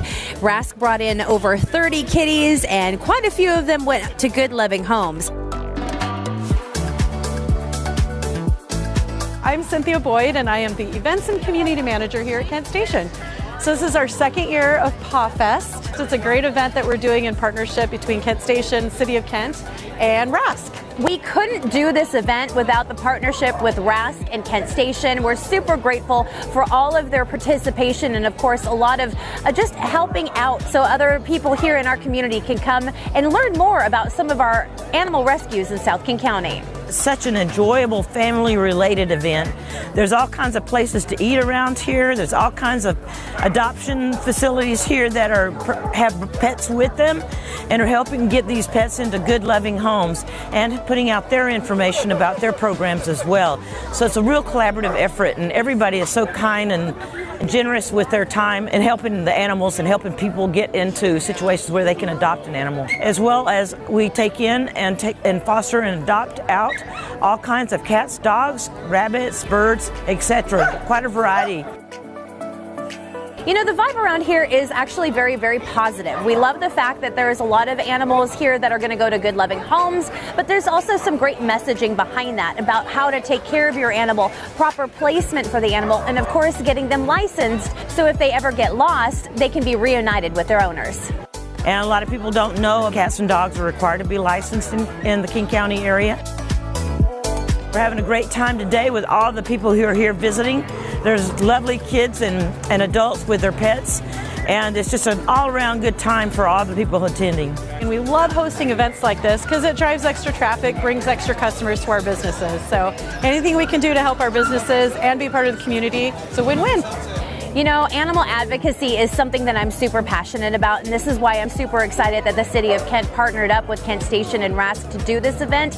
It's one of those things that really make you think about how just one little change kind of inspires others, and especially when it comes to our animals here. You know, they need homes, they need good care, and if we can provide that for them, we'll do that.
Well, good evening, everybody. I think we have critical mass. I really appreciate everybody being here, and we're going to go ahead and get started because we have a ton that we want to get to, including what probably amounts to 60 questions at least that we'll get through the best we can tonight. So for those I have not had the pleasure of meeting before, I'm Rafael Padilla. I'm the Chief of Police for Kent. I am very touched that you're here. What it means to us is that you are here because you care about our city, you care about what's going on, you want information on solutions to problems maybe. Maybe you have suggestions, solutions for us to take back, and that's what's great about all of this, is the opportunity to interface when we're not responding to an emergency somewhere, and neighbor to neighbor, staff to community, reach out and have this interaction. So thank you for being here. Some of the introductions and welcome. I want to go around and we'll start with some introductions of our dignitaries in the room. I'll start with the mayor. Mayor Dana Ralph is in the back here.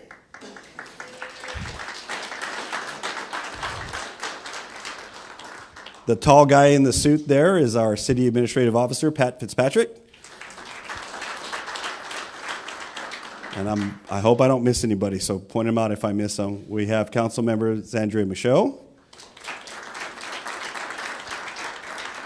Councilmember Brenda Fincher.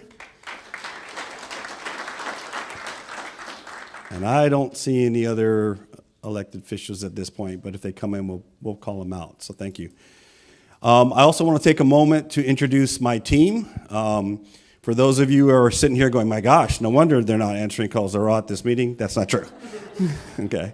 Everyone here tonight either represents my command staff or are part of the programs or units that deal with community-based problem solving. So they're not tied to 911 calls.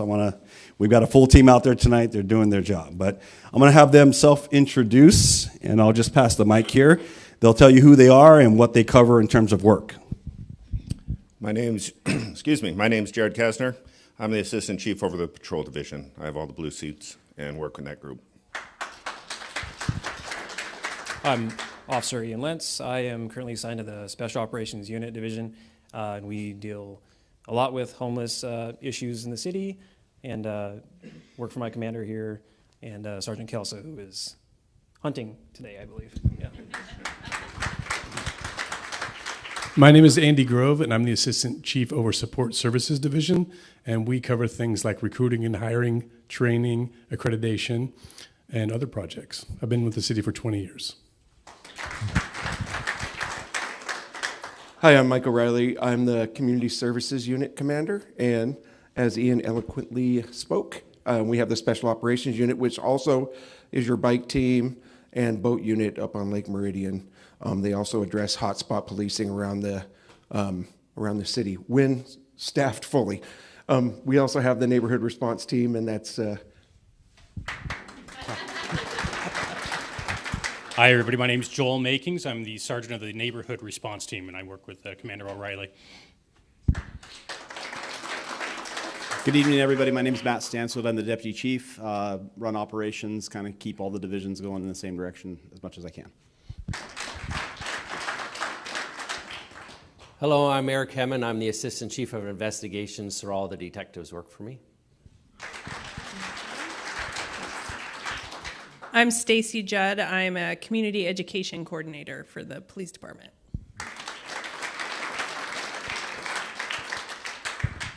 Alrighty, thanks everybody. And special shout out, you saw Stacy there. She is one half of our community education unit. The other half is Sarah Wood.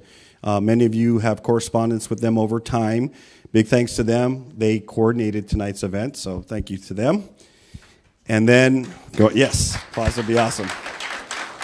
And then last but certainly not least, the techno guys in the back with the cameras and the video recording and the ones that hopefully got the light right so I'm not shining too much on my forehead, is our multimedia team, and they're here to support this event and record it so that we can post it so other community members can watch it at a later time. So how about applause for them?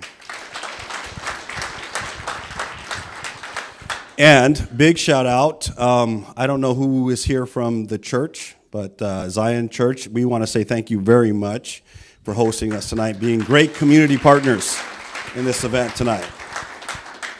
Okay, that gets the introductions out of the way. Let's talk about some ground rules. First, I am obligated to make sure everyone here is aware that we're video and audio recording tonight's event. So there's that.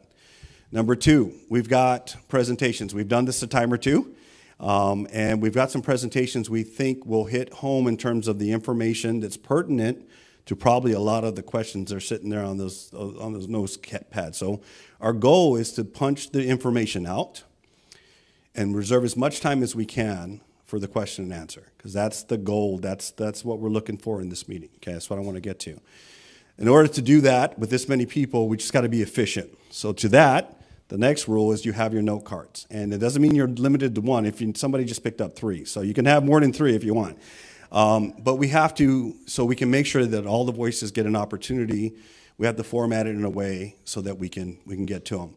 My team will announce when to pass them over. When we do that, my team's going to go, they're going to batch them by category, and we're just going to start punching through them, okay? My commitment to you is, if you stump us, probably won't happen, but if you stump us, we will circle back with the answer and you'll get it in writing, okay? Part number 2, my team's going to be looking for to-do lists. So if there are to-dos that come out of this, we will chronicle that, and we will also come back and say, here's what we did on the to-do list, okay? At the end, I do have an ask. Mayor Ralph and I have an ask. You'll hear that, so I want to put that out there so you're not surprised. But let's get through the presentation today, and then we'll take it from there. Commander O'Reilly, did I miss anything on the rules of engagement? Did I get all those? Restrooms. Right outside the door here. And to that point, feel free to get up, do what you need at any time during this presentation. Nobody here will be offended. All right, so there's that. Okay, I think we got the preliminaries out of the way. Let's go ahead and get into the presentation. So tonight, you're going to see 2 abbreviated presentations. The first one is going to be on the crime stat update for the city. I think that's relevant because it sets the playing field for what we're dealing with. Okay, what your resources are going to, what challenges that are in front of us in terms of a broader picture of crime in our city, not only in our city, but you'll get a compare and contrast to what's going across the state. I have numbers for the nation, but we'll stick to the state and city of Kent for tonight, okay? So we want to set a level set regarding the crime data information. And then the second part is going to be on the staffing and resources that go with that, okay? And that's an important part to it. We know major themes in there that will come through your questions are the issues on the violent crime. We know that major issues regarding homelessness and other topics are on front of your mind. And so we want to talk to that as well, okay? But the presentations are to set the playing field so you know what we're dealing with. and we'll take it from there. All right? So I don't know why I got to start with the bad news, but I do. So because most of this is not great. There it is. So these numbers, just to give you reference, every year the Washington Association Sheriffs and Police are charged by the state to provide the state crime reports for all the agencies that report out in the state of Washington. So these numbers are based on that. I have to put a disclaimer out there. They're different from the federal numbers a little bit because the feds categorize the numbers a little bit differently. So for those of you that are aware of the, help me out, NIBIN numbers, DOJ numbers, they categorize things slightly different than Washington, but the data is very similar. In most cases, it's exact. So these are 2022 numbers because the data is a year behind. We'll get 23's numbers sometime in the spring of next year. For those of you that really want to do your homework, the website is there for WASPIC, okay? And so here's what we got. Overall in Washington, crime was up 8.5% from the year before.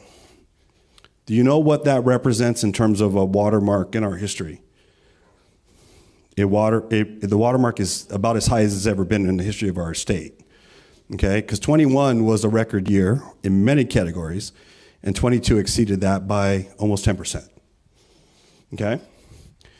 Robberies, question in the back, up 18% specifically. Violent crime was up almost 10% there. Here's the real thing. Murders, all-time high of 394, all time, since we've been tracking numbers in our state, okay? Kent falls into that. We'll talk about Kent numbers here shortly. Aggravated assaults are up, increased 12%. These aggravated assaults are assaults that involve typically use of a weapon and the infliction of substantial injuries, okay? And so up significantly, this is statewide. Vehicle theft was up 47,000 plus, okay? 31% increase. If you track the numbers the way I do, we have more stolen cars than anyone else in the nation, okay? We don't have total numbers that are more. There are 3 states that beat us in total numbers. New York, California, and Texas. Thank you. You may have heard this before. What's different with those states from ours? Yeah, most of those states are 8 times the size we are. So we are in a very bad way when it comes to auto thefts and all of these crimes, okay? But the one that you pay me to pay the most attention to is this number right here, okay? That's the one that is most concerning. All of these concern me, but that one is way off the charts. So let's look at the trend. So if you go back, our numbers start here in 1980. We've had some rough patches, 1993, not such a great year. 95, we kind of trend down. We stay down for a while. Okay? I always like to say right about here is when I became a Kent cop, and look what happened. See that right there? But in all seriousness, we're floating along, and we get to 2019-20, and look at the trend. Can we all think about the major once-in-a-lifetime events that occurred not only in our state, but in our country and in our world in this time frame? COVID's one thing. Somebody really smart someday is going to do a study and tell us all we didn't realize happened because of COVID. I'm sure that's the thing. We had a lot of police reform, right? We're talking George Floyd here, okay? A lot of police reform, and we're talking a lot of change in our laws. I've been doing the job 32 years, and it's the first time where the shift has been legislators have gotten into the operational level of what law enforcement officers do, okay? And that's where the shift is. Very, very specific on how we do, what we can't do. And let me be clear, we needed to fix our stuff, okay? Law enforcement had stuff we needed to fix, and we embraced that. We jumped on that. And I will tell you, we moved mountain and earth to do the things that we needed to do to represent and police and serve our community in the way we should have been all along. I think our baseline was really good, but there was stuff we needed to fix, and we did. What we had challenges with the last 2 legislation sessions is that there were things that got fixed that had unintended consequences. My frustration is those unintended consequences were predictable because we called them out. There isn't a mayor in this state that spends more time in Olympia fighting for Kent than Mayor Ralph, okay? I know that. I may have been down there a time or two, too. So that's what's going on. And so we like to talk about, give me the data, let's talk about data-informed decisions. I don't know how you explain this other than look at what's changed in the world, okay? The other big shift, and we're going to talk about this in the next presentation, is do we all remember what happened to our numbers of law enforcement officers during the same time? Yeah. Kent alone lost nearly 32% of its uniformed staff in 1 year. That's 10 years worth of attrition in one, okay? So painting the picture. So what happened with Kent in 22? Well, very similar trend, right? Other than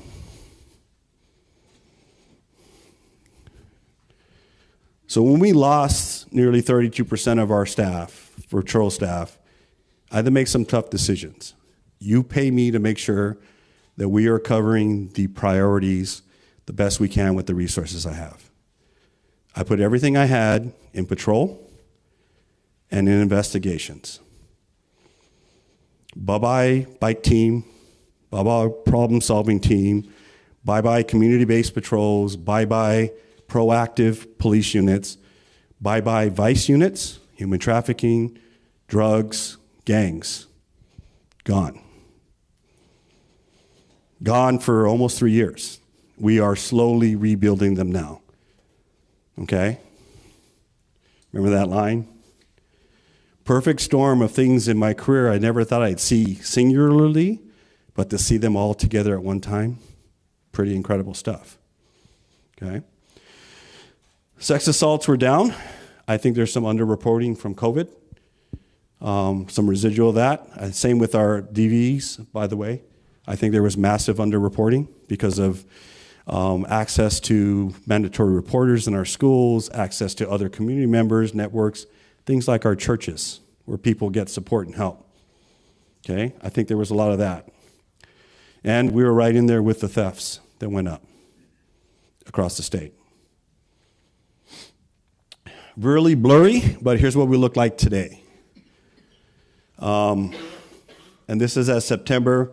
These numbers, I have an updated slide, but relatively same to this. It just came in on Tuesday.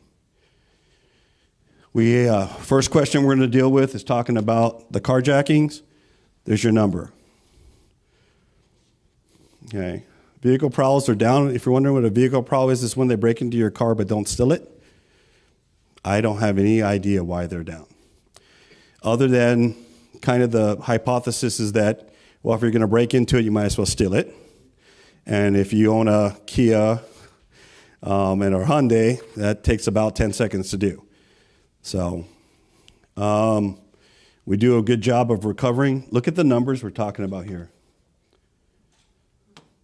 1,600 cars disappeared in our state so far. We found 1,200. Okay? That's what the recoveries are. Residential burglaries are down. That's a good thing.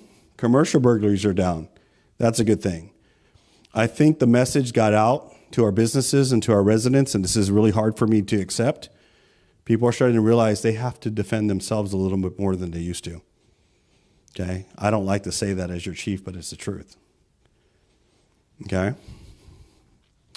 And then shootings. We were down this year, which was good because in 21 we were really high.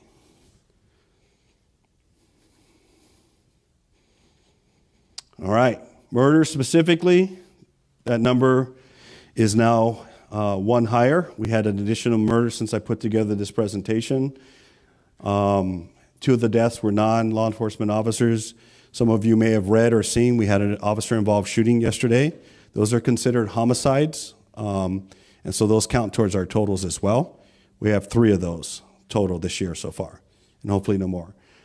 Quick anecdote on that, officers doing well.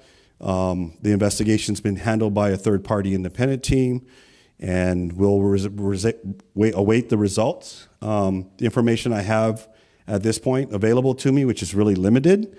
Believe it or not, I don't get access like I used to, but the information I have right now makes me feel that we as an organization do the right things the right way, and I'll leave it at that.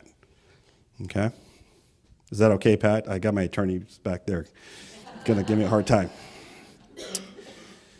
Some demographics. This is from a prior presentation. I left them in there if you're wondering. We have a lot of questions about, how many of these involve teenagers. For whatever reason, Kent's numbers are really high in shootings with youth offenders. But if you look, there's some OGs in there doing stuff to people, and we got victims that are older than you might think. Okay, so there was that. Associated crimes, okay? So our murders, and that number is low. That 54% is the ones that I could verify concretely for you. This was related to drugs. I will tell you most of them are related to drugs. I just can't prove it, okay? When we look at zero enforcement of drug possession laws in the state, and we look at not doing that, the unintended outcome of that is violence goes up because people who want to control drug trafficking commit violence to control that drug trafficking, okay? And that's how this goes. Robbery nexus for 23%. Domestic violence was 23% of the murders. And then two of these I can say concretely based on evidence that they were gang-related incidents, okay? Weapons used, 11 of them were handguns, and 2 were just blunt force objects. What's driving crime? Well, we have a fentanyl major crisis in our area particularly. The data is going up, but last year 2 people died every day from fentanyl overdose in our county. 110,000 plus people died last year alone in our country from fentanyl overdose. 110,000 people. It is the most devastating, lethal drug that I have seen in my 32 years. When I started my career, I could grow hair. I used to run around with a mullet, and they paid me to be undercover and buy drugs in downtown Honolulu. And I got to do that at the tail end of the crack epidemic and the incoming rise of methamphetamines. And I never thought I'd see anything worse than crack and meth. I was wrong. I almost miss crack versus fentanyl. The lethality is real. It is a one-and-done drug, and it is so powerful. The notion that somebody could just walk away from using fentanyl is not a reality. You need help to get off of fentanyl. You need medical assistance so you don't die when you're withdrawing from fentanyl. It's really bad, okay? So we do a lot. We spend millions of dollars in Narcan, every first responder, it's in our schools, it's in our public buildings.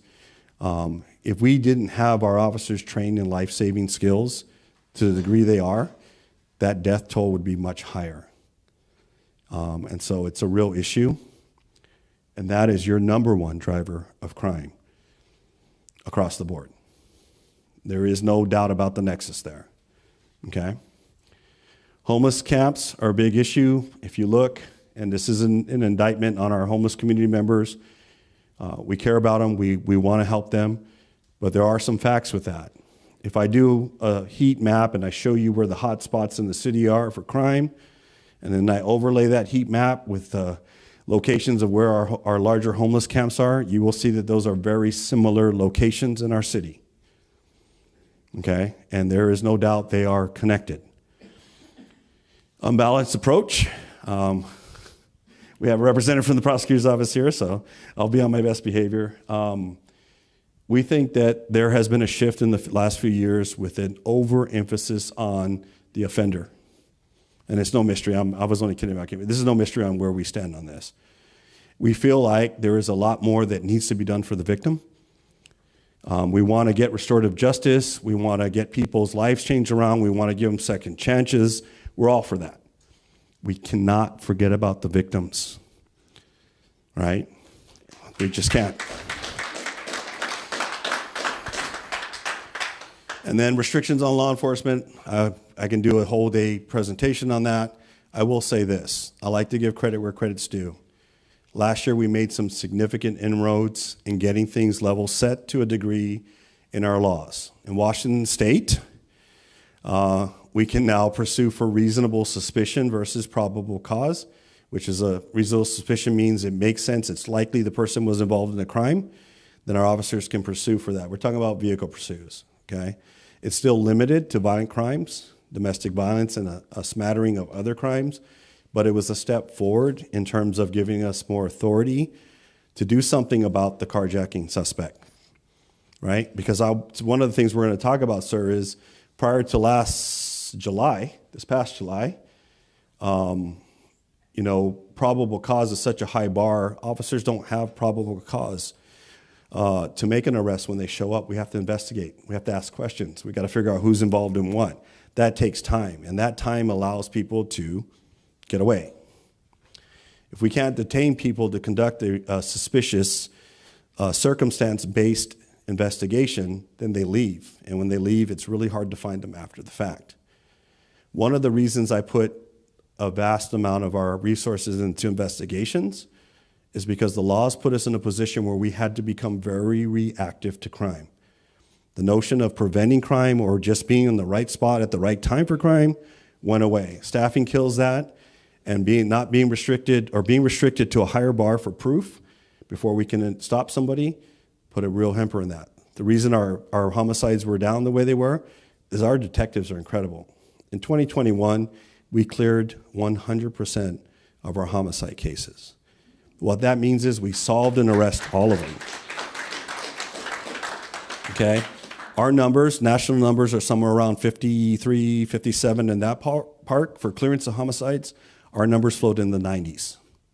Okay? Our detectives are phenomenal. Our patrol officers know how to respond and manage evidence so that we can prove our cases later. Okay? So we're running our lap, is what I want to say. And then we're going to talk about staffing. Don't answer that, not yet. We're not there yet. That's just there. I know there's tons of questions, okay? So that's the crime overlay real quick. Very high level, I know. We'll talk specifics in a bit, but I want to turn it over to Deputy Chief Stansfield for his part of this, and then we're on to questions. Thanks, Chief. So we're going to go through some staffing numbers and some of the challenges we faced historically, kind of give you where we were, where we are, and where we hope to go. I'm going to go through these fairly quickly, but you'll have a chance to ask questions, and we'll go from there. So, yep, I am. Sorry. Stop it, Stacy. So, can I go? Yes. All right. Okay. So, a little bit of a history lesson going back to 2018, because our staffing crisis that we find ourselves in and have found ourselves in didn't just originate in coming out of COVID and with some other crime numbers that Chief talked about. This is something that systemically we've been working on fixing for several years. So to go back to 2018, just kind of a snapshot, we were at, of these comparable cities, one of the metrics that we use is number of officers per 1,000 people. It's kind of a nationwide metric that gets used to kind of see, the number of officers that you have per 1,000 people is just something that can be uniformly measured, so that's what we use to compare ourselves to other communities. And you can see here comparing Kent to some other communities back in 2018. Kent was at 1.24 officers per 1,000 people.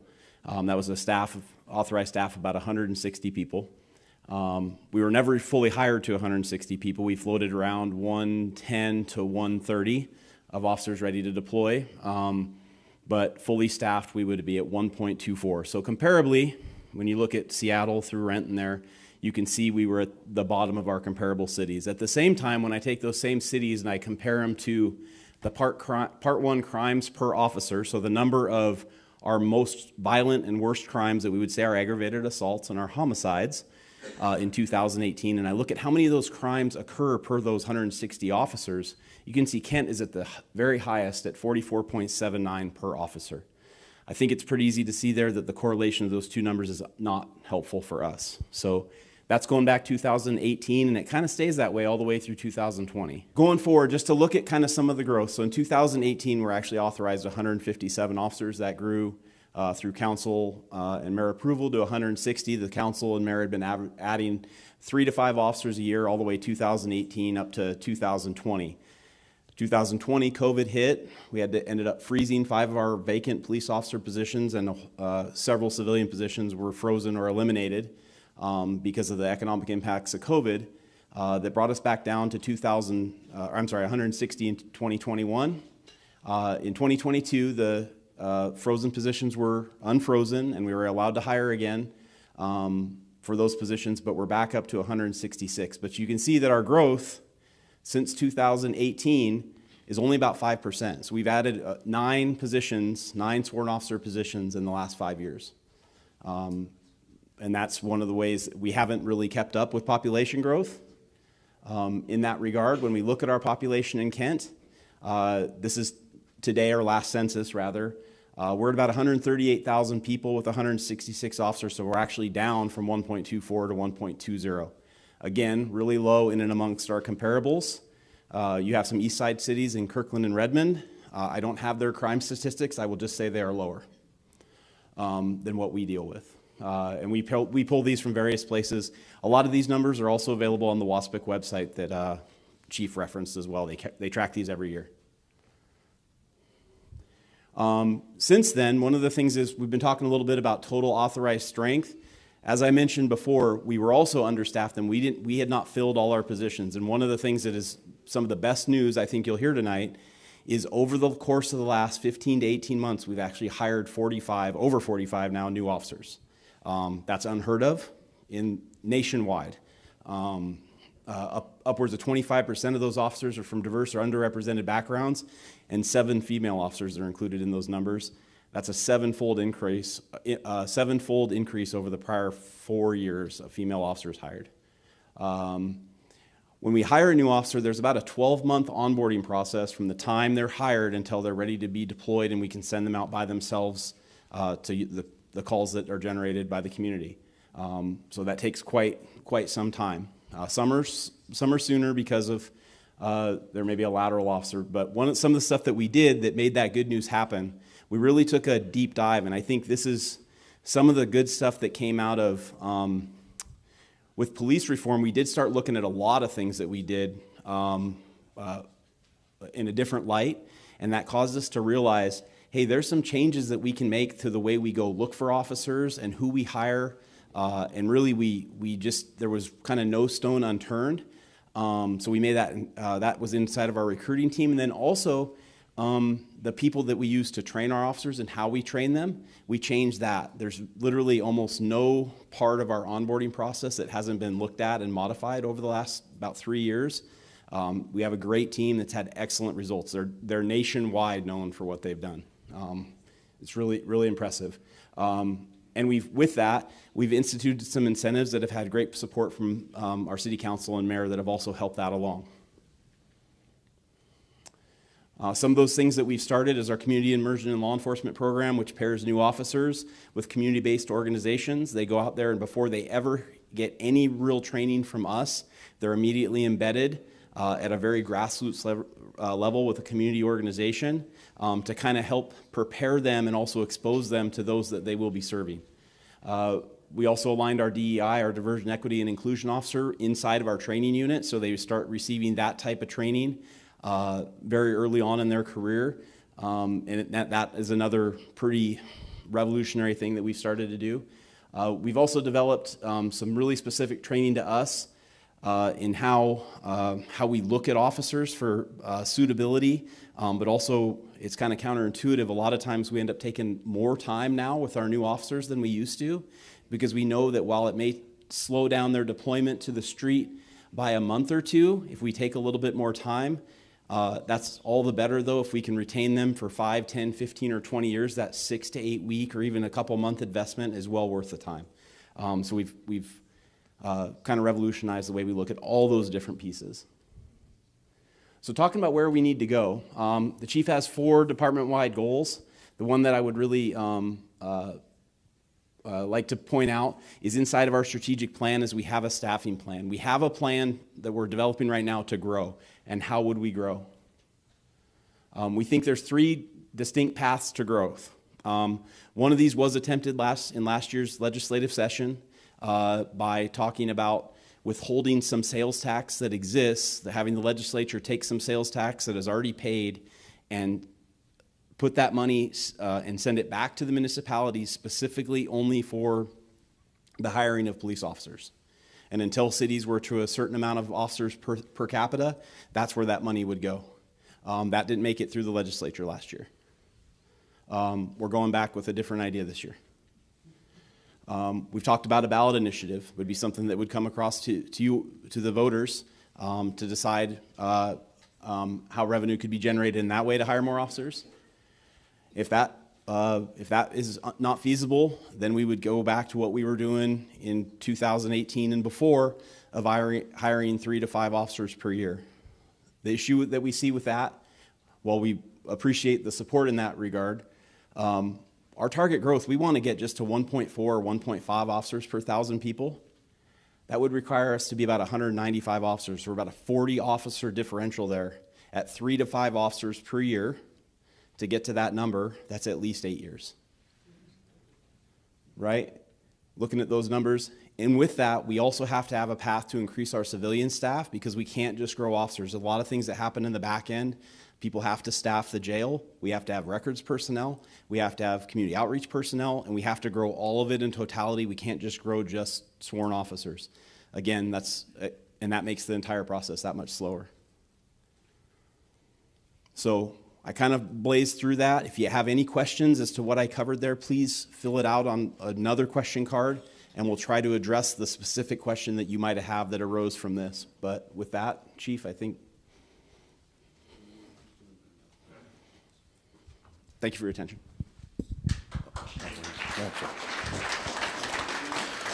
All right, thank you, Deputy Chief. One thing to close this topic out, and then we're going to get to the cards. Real important to note, if you notice that we did have some growth, we had some positions authorized. I want to make this crystal clear. The support from our elected has been consistent and has been good and very strong. And so I don't want this to come across as the council doesn't approve funding. That's not the issue. We are not a wealthy city. We are actually on the lower end. Our median income in this city is really low, which means our revenues have to go a lot further here than they do in Mercer Island. We just don't have enough. So there's strong support, and everyone agrees this is an issue we want to get better on, we want to improve. But right now, the revenue sources available don't get us here like we needed back in 2018. Okay, so we have to look at something that's going to have an impact today so we can start doing the things that you need us to do. Okay, as promised, I don't even have the card. Sir, robberies. Your question. I was out of this area when these 2 home invasions occurred. I actually read the article. I guess it was Fox reported it, and I track community information that goes on in Seattle, and I am in touch with people in the Asian Pacific Islander community. So we've been knowing about Asian elderly being preyed upon by, I don't know who this is that's doing this, but they're just very aggressively coming through the front door. The article I read said there were 5 people that came through the front door and just kind of just overwhelmed, you know, older Asian folks. And culturally, I understand a lot of our folks, we keep jewelry in the house, we keep cash in the house. Probably these individuals know that. But what really alarmed me was I learned that like there were 2 that were like within houses of each other over there by Kent Ridge High School. I live in that area, and my neighbor here he's here as well. And like growing up, we were the fathers that took care of all the young people in the community. And you see the gray hair here, but the heart and the commitment to take care of our community is very much still alive in both him and I. And preying on our elderly, not acceptable. We're not going to tolerate it. Yeah. It has to stop. And so I know I support you all. I support the mayor. I appreciate what you've done through COVID. I love how much you stand up for our community. So you have our support as well. But I'm just curious to know how much information do we have? How much staff is assigned to this specific crime? Like I said, it's happening in Seattle. It's happening to Asian elderly, and it's very bothersome. And I heard what you said about, you know, it's kind of unfortunate that you have to communicate to folks that they have to defend themselves. And there are some of us that we're okay. We're okay with understanding that we got to protect our families. But I appreciate you all having this forum. I will tell you, I'm very, very bothered by this. I mean, Absolutely. where I live, there is a lot of Asian elderly, and I'm telling you, they are just, I don't know. I'm going to stop right there because I know you have some things to say. Thank you, sir. And your name, sir? Sorry. My name is Rick Farias. I've been in this community for 30 years. Right. And this is my home. Got it. Rick, thank you. I very much appreciate what you said and your question. So I always get to walk the delicate line of providing what I can and not messing up the investigations of my detectives. Everybody follow me on that? So there's limitations is what I'm saying. So we know there's an issue. Some of us who have gray hair as well, or no hair, I guess. I remember back in the early 2000s, we had Asian families being victimized in burglary, and it was specifically what we learned, and we bust up a group of organized teams that were doing it. Back then, what we learned was that a lot of our Chinese community members put the symbol for good luck on the front of their doors, and that became a beacon to these criminals to please come here and look for money and break into our house. Fast forward, we're starting to see that cycle again. What I can tell you is that there are regional groups that are organized and they're doing this. I get the question as to whether or not it's a hate crime, and it depends on what they do and how they do it. But there is no doubt hate crime, just slightly separate for a second, presume that it is a hate crime. It really is also about opportunity. They have figured out that there's a source of money that they can get to, and they're going after it. And we're doing everything we can to get a handle on it. I will tell you that we have made arrests in one of the cases that happened recently, but there's several more in the region that we're working on. I can tell you that our detectives are networked, and they are sharing information about all the cases that go on. And from that, they're using pieces of information to go after people. I'm going to get in trouble here. I got my assistant chief in charge of investigations is eyeballing me right now. I can also tell you that we have identified some of the major players, and we are working to bring them to justice. Okay? In our law, we have to put together our case and our evidence, but I will tell you that you're going to start to see us post about the arrests we make. And I will tell you, because of the nature of these things, if they're adults, and I want to be really clear, if they're adults, I feel very comfortable. Our prosecutor's office has been stepping up big to make sure these cases are getting attention. So it is a priority for the entire county. We've had regional meetings on it, and we're mobilizing to do what we can, sir. In the interim, please make sure we're calling, make sure we're looking out for each other, okay? When I say I have to admit that people have to do more to protect themselves, that isn't a mandate and that isn't a call to anything. It's a reality, and I feel bad having to say it, so I want to just clarify that point, okay? Sir, I feel you, and it's not acceptable. We're working on it. So. And I just want to say to all of you, thank you so much. Like, we in this community, we support our police force. I just want you to hear that. None of this ridiculous nonsense. It's about supporting you all. You guys got a very difficult job. So you see all the people in this room. We want to stay in lockstep with you, keep pace with this, because Kent's a wonderful place, and we got to protect it. So thank you so much for all Thank you. Thank you. Sure. I like when you read them. That's always better. All right, here's how this goes. This is one of my favorite parts. I'll take the heavy, hard questions, as that's my job. But I've got experts in the room, and so we'll be having them come up to address the questions in their field, okay? But the fun part for me is I get to go, you. Go ahead, Stacey.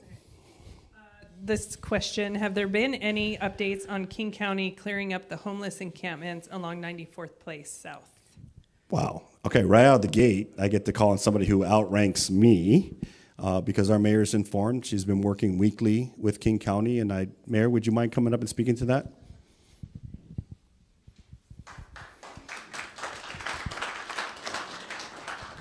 Thanks, Chief. Good evening, everyone. Let's start with the really hard one, right? And I appreciate that question. It is something that we have been working on in my office, the police department, and along with the city of Auburn now for quite a few years. So for those of you that aren't aware, there is a section of unincorporated King County in between Kent and Auburn along the Green River Road. A couple of years ago, because there was a lot of confusion about that, we actually went as far as putting up signs that say, leaving the city of Kent, entering King County. Auburn did the same thing, so that we were helping to identify that problem. In that middle section, we call it Titus Pit. Not because it's like a pit, because it was actually a pit, a gravel pit. So the county has, for many years now, allowed probably one of the largest homeless camps in the state to collect there. It causes problems for Kent, it causes problems for Auburn, it causes problems for the neighbors that live there, the soccer fields, the golf course, all of those things. We have been asking the county repeatedly in weekly meetings to do something about it. To no avail. At the beginning of last year, the executive talked about there being $5 million to do something to help with that camp. The idea that they came up with was to lease out a hotel on the West Hill of Kent and relocate everyone there.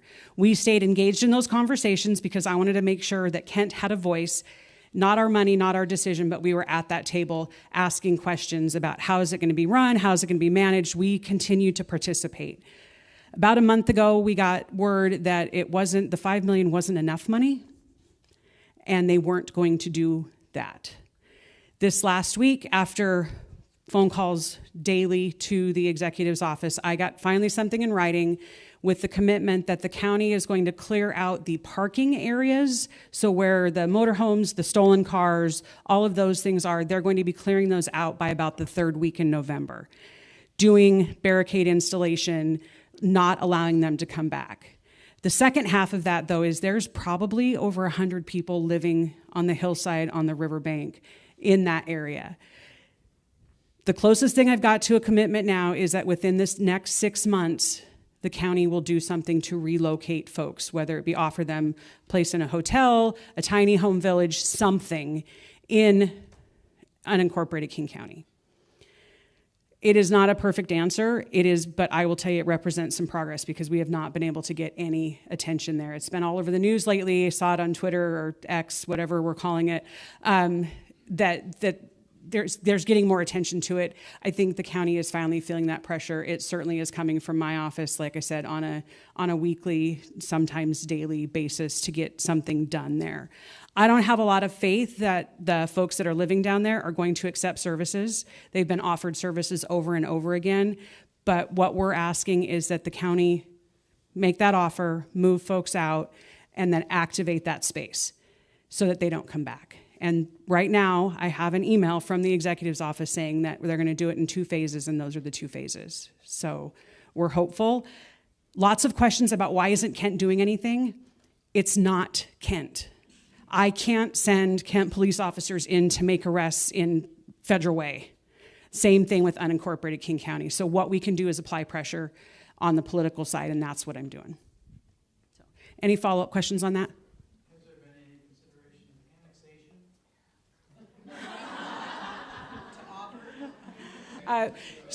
annexation? Truthfully, we have had that conversation, like what would it look like if we offered the county to take that area over? Couple of problems there. What it currently exists, there's no revenue that comes along with that area because it really is just open space, the river, that kind of thing. So not in any sort of actual way.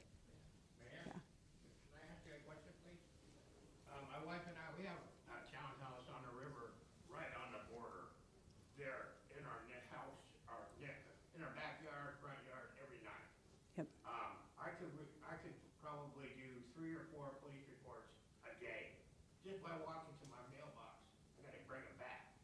You know, if I go at nighttime. I've been in like 2 fist fights. My wife and I are against guns, but we've been talking about getting one. I mean, what's it coming to? And we haven't even seen a police patrol of any kind. Cars doing like 90 miles an hour. Probably the drug traffic at night. I think it's absolutely drug related that's down there. Just like you know, a police presence once a week or something doing a speed trap would do immense. You know, it's all day long. They put in the new speed bumps. They're about 2 inches high. They just fly right over them. And then when they stop, they get mad, and then they burn out now and go to the next one. And it's like, it's 3 o'clock in the morning listening to that all night long. I mean, just, you know, Chief, just a little bit of a presence will go a long way. Absolutely. So we'll put that as number 1 on our list to follow up on. So thank you for your question, and I'm frustrated and I feel for you. It should not be that way. It probably wasn't that way 5 years ago. Right. So you're hearing my theme. And it's the reason we included our staffing number to that, right? So the reason you don't see patrols is we're staffed so that we answer 911 calls.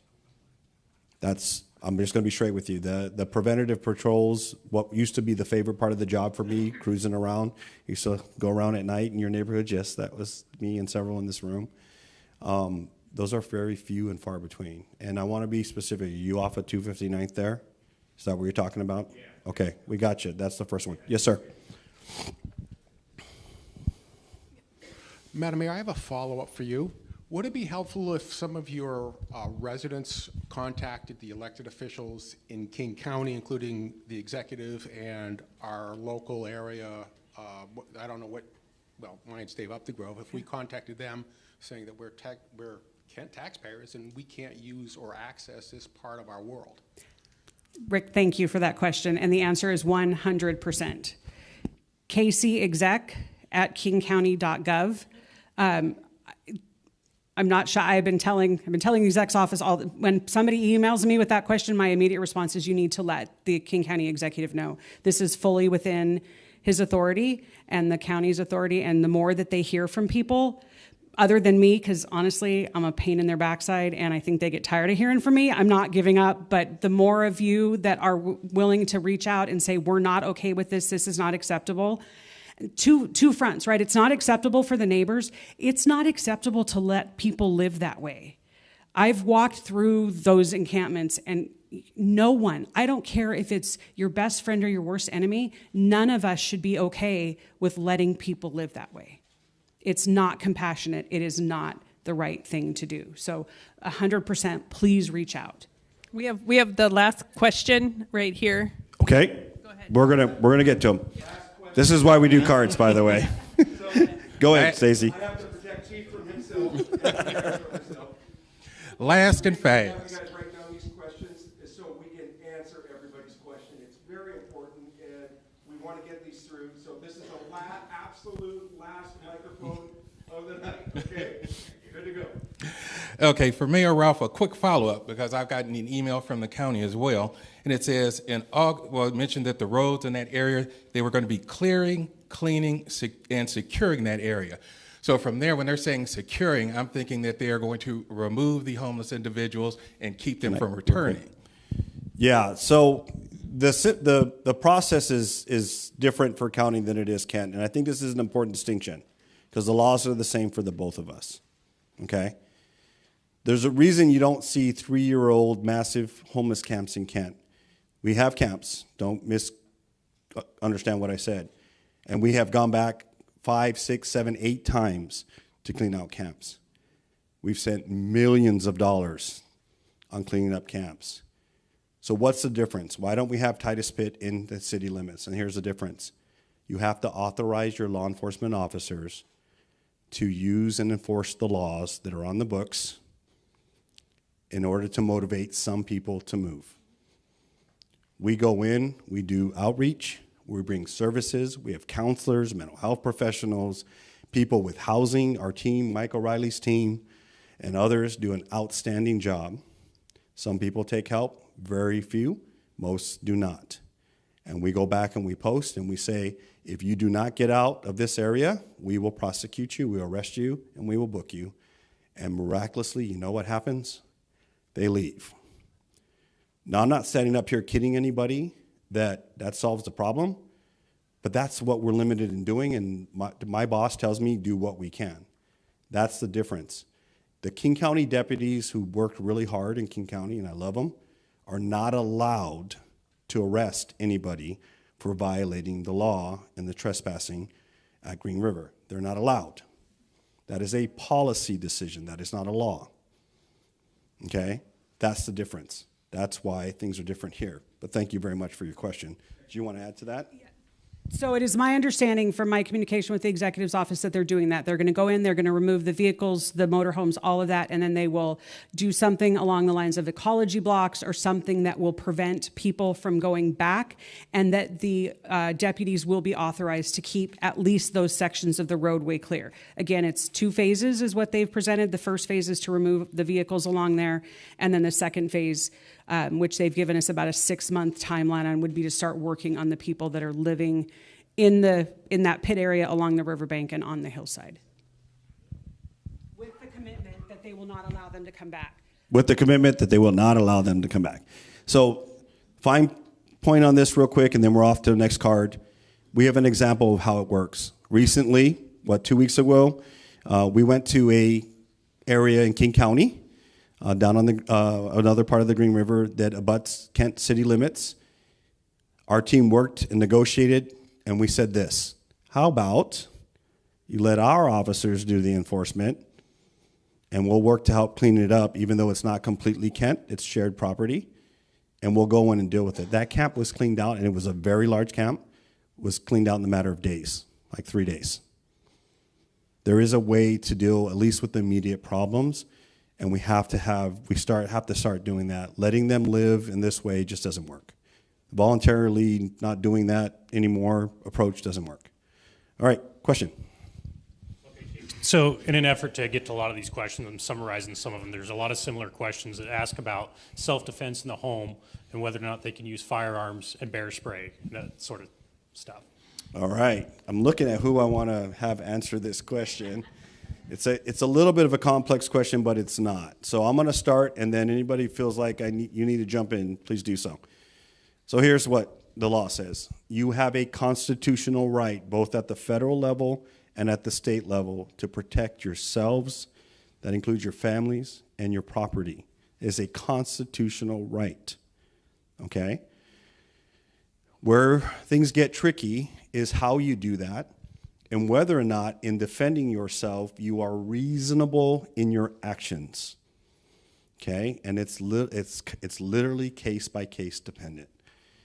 The question I get all the time is, if someone breaks into my house and I'm a legal gun owner, can I use a gun to defend myself? And the answer is, if you fear at risk for your life or your family's life, the answer is yes, you can. That's not an endorsement, that's not a mandate, that's not a call to action. I'm letting you know what the Constitution and the law allows you to do. Yes, you can. Where the unreasonable part comes in is we have incidents where someone breaks in. Lawful gun owner says, stop or I'm going to shoot you. Bad guy stops, turns around and runs. Lawful gun owner now pursues bad guy and shoots at them as they run away. We went from reasonable defense of yourself and your property to now actively pursuing to try and shoot someone. Probably not going to go well in terms of court. We are probably going to be pressed in a position to do a criminal investigation and refer the case for prosecution. Whether you'll be prosecuted, I don't know, but that's a slight difference. Here's what I say. If you're going to be a gun owner, please, please, please invest in training that includes covering the laws, giving you scenario-based, what if this happens, what if that happens, and make sure you know how to protect and lock up your weapon and also how to use it responsibly, okay? But the answer is yes, you have that authority to do that, okay? It's not unique to Washington State. It's everywhere. It's our federal constitution, okay? Good questions. Can you give an update on the Phoenix Court apartments on 240th and other apartments in that area? This one I know I can call on. Commander O'Reilly, step on up, sir. Or unless you want to delegate to your sergeant, either way.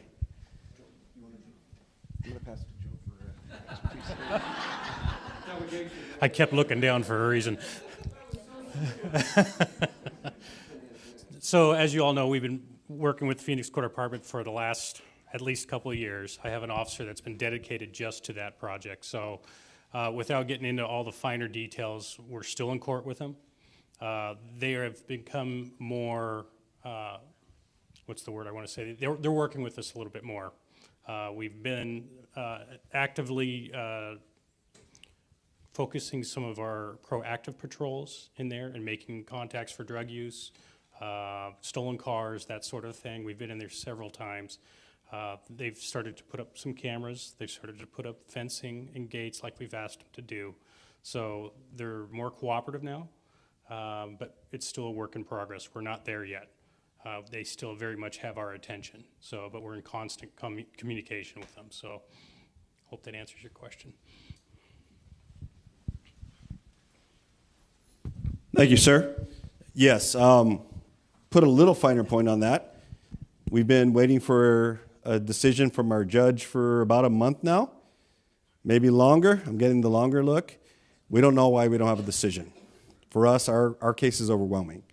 When you are the beacon of more violence than the next 5 highest properties in the city, and we've been trying to work with you for 2 years to help you fix that, and you won't do it, seems like there should be some action there, so we're waiting.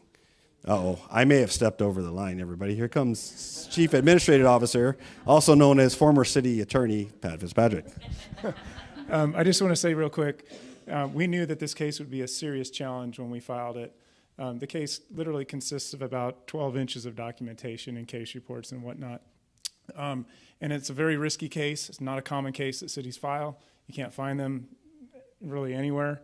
So we went on a limb, and our position was just filing the case would get us what we needed, and it has. They're starting to change. They've installed a number of cameras. I'm sure you haven't heard not much activity out there anymore, right? There's fencing around it now. They're fixing the gates. Yes, sorry. So the real victory came when we filed the case because it grabbed their attention. We have other things in the works that we're dealing with outside of the case. We still have not received a decision from the judge on a protection order, which usually comes quickly. It's a priority case in King County, but we still don't have an answer. But it doesn't matter because we're getting results. So that's what really matters. And I'm proud of our police department. Did an incredible job helping our law department build that case. And so I think the results, you're seeing them because you're not hearing about it, right? So that's I think where the case is in my mind. Thank you, sir. All right, sure, applause works. All right. We have a lot of questions about seeing more traffic enforcement in the city and also complaints about street racing and excessive speeds on the roads. Yeah. So I'll start this one. Let's do a scenario. We're out here. We go out after this meeting, and we watch 3 cars come in and just tear it up and just do Brodies and smoke the wheels and cause property damage. How many people in here think that we can jump in our police cars and go get those guys, and if they don't stop, we can continue to pursue them? No hands. Good, the word's getting out.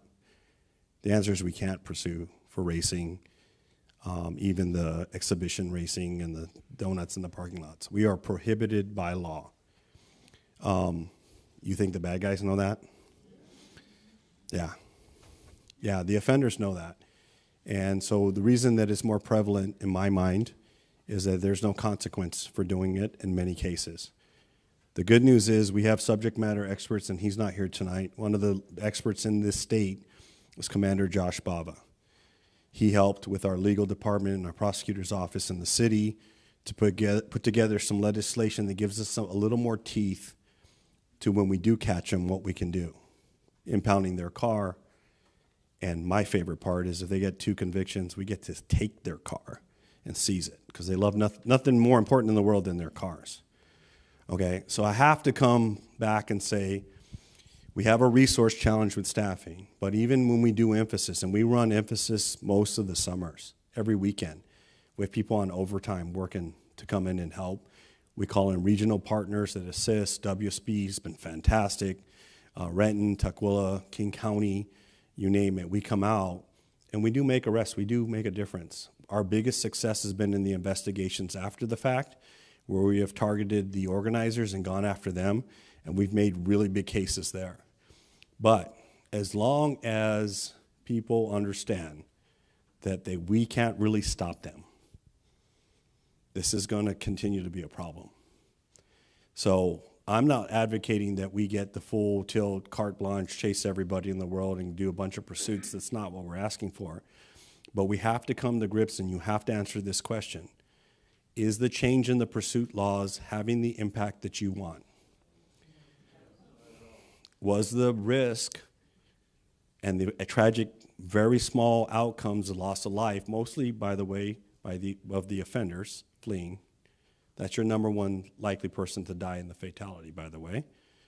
Okay, real important. We've got to pay attention. We've got to be responsible. But the reality is that change in the law is having an impact. And we can continue to say it's not, but I can show you it is. Okay? So we're not quitting. We are pursuing when we can. We are putting together cases after the fact. We're leveraging technology, and that's what we've had to do. We have camera systems in place now. We've advertised them. I try not to talk about them too much, but we have technology in place now that helps us after the fact to start identifying at least the cars that were involved, and that gives us leads to go after the drivers and the racers. Okay? So we're leveraging technology, and we have made an impact. It's a ripple in the pond, to be honest with you. Traffic enforcement is a resource thing. If you were to ask me, Chief, what's the one thing you can do to reduce injury and death in your city that would have like an immediate overnight impact? You want to take a guess at what that answer might be? Yes, but something that I can control, something that I can do. I hear traffic enforcement. Anything else? Speed is also traffic enforcement. Same thing. Good. Anything else? Well, yes. I like where your head's at, but yes. So you guys are on the right track. There's decades of data that shows when you do traffic enforcement, speed radar, you stop people for running red lights, your collisions go down, your injuries go down, and your deaths go down. There's years of studies of that. Last year, we hit a 30-year high in the number of fatality collisions in our state, 30 years. And that's pretty amazing when you think of some things. Who drove some of the old cars, the 1970 vintage cars back in the day? Lots of metal, not a lot of safety, right? So you survived if your car was bigger than the other guy with the big car, right? The technology built into cars right now with the crumple zones and the crash prevention and the airbags is saving hundreds, if not thousands, of lives every year. Yet we're still breaking records in fatal collisions. Why is that? I think you guys are picking up the theme here. Yeah, okay, good. But we're rebuilding our traffic unit. We just plussed up another guy. We have another officer on the wait list. I'm supposed to have a sergeant in 10. Right now, I think I have a sergeant in 7. Once we build that up, you're going to see more people long term. We need to double that unit so that I have officers that respond to collisions and are collision experts and do felony cases like for vehicle homicides. And then I need a team that just does nothing but enforcement. In the interim, again, we're leveraging technology. You don't have to show your hands, but I know there's at least a few of you in this room that have contributed to our red light camera fund. And I just want to say thank you.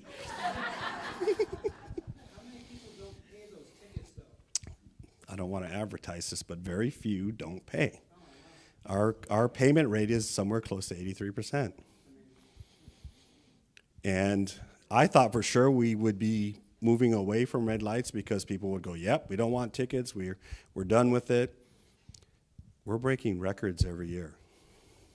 Our new cameras are already producing at the level of our old cameras. There is data, and it's not a ton, I don't want to oversell this. There is data that shows that collisions go down a little bit. But for some reason our violations they're COVID proof, I don't know what it is. But people like to donate to our body worn camera fund that all our officers use because that's where the money goes. We return it back into investing in accountability, transparency, and officer safety in the form of our body worn cameras.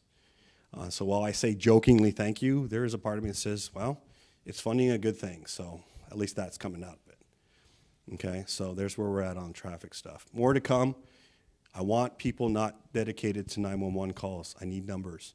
If they're not running to 911 calls, they can be in your community. They can sit and run a radar. They can go to a park. They can get on a bike and go through the trail that's got people doing wrong things on it. Those are the things that are missing. Those are the game changers for our city, and we need your help with that. We have a couple in regards to calling 911. This one, what can I do when neighbors show me ring videos of prowlers in their driveway checking out their vehicles and they refuse to call the police? What should they do? That's a good one. Father O'Reilly, you want that one? I'm sorry, I was researching something, Chief. Isn't he good at getting out of questions? All right. So neighbor has evidence that we could use, doesn't want to submit it. Whose question was that, if you don't mind? Okay, man, you stumped the band, so I owe you like coffee or something. So here are some thoughts. These aren't necessarily the absolute answers on this. If you can get with your neighbor and have them give you the video, we'll take it from you, and I want that. If you want to dime out your neighbor and give us a contact information, my team will try to reach out and say, can we please have the video? But I do not have the authority, nor do my officers have the authority to compel someone to do that, is the answer. Oh, sure, now.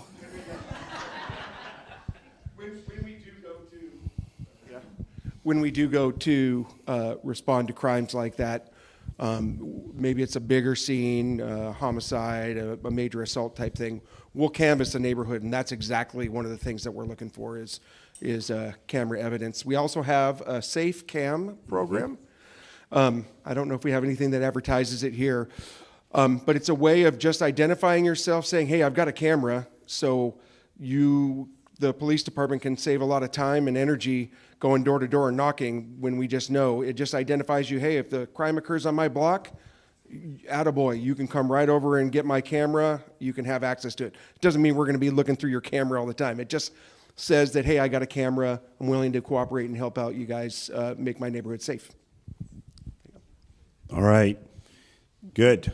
The SafeCam information can be found on our website. So you just register cameras, where they're located, and a few other pieces of information. So we kind of had a follow-up to crime reporting. Let's do it. Went to the police station about a stolen mailbox and asked for more more information, someone to contact me, and I did not hear back. Okay, whoever you are, I'd like you to see that guy with the gray haircut like mine right after this, and we will make sure that we get and follow up with you. Next question. With the state of crime in Kent today, how much additional funding would it take to effectively enforce all the laws in Kent? And all the laws. And how do we write a levy where 100% of the funding goes to policing versus social programs? Got it. Just say no. I don't know what it will cost to fund enough people to enforce all the laws. But I like where you're headed at. I think the intent of that question is, and I get this a lot, you know, if we're not paying attention to the little things, they become big things. And I get that, right? It used to be we really subscribed to the broken windows theory, and for whatever reason, politics and what, broken windows kind of became a bad word. But so take the name away. I am with you, and that's our goal. we need to address the little things when we can so they don't become big things, and so amen to that. In terms of funding that I can give you to quantify for you to get us the staffing that we need and the supplemental support personnel staff like our evidence techs, crime scene techs, and that thing, we're looking at $12 million a year. It's a big number. And I know it's a big ask. Right now, we project that 0.3 of a sales tax increase at current rates that we have in the city would get us to the $12 million. Okay, that's what, I'm sure there's a finance person who could tell me what that might be in a different revenue stream, but we know the numbers for sales tax right now. So, Mayor, did you want to speak to that at all, or Pat, or?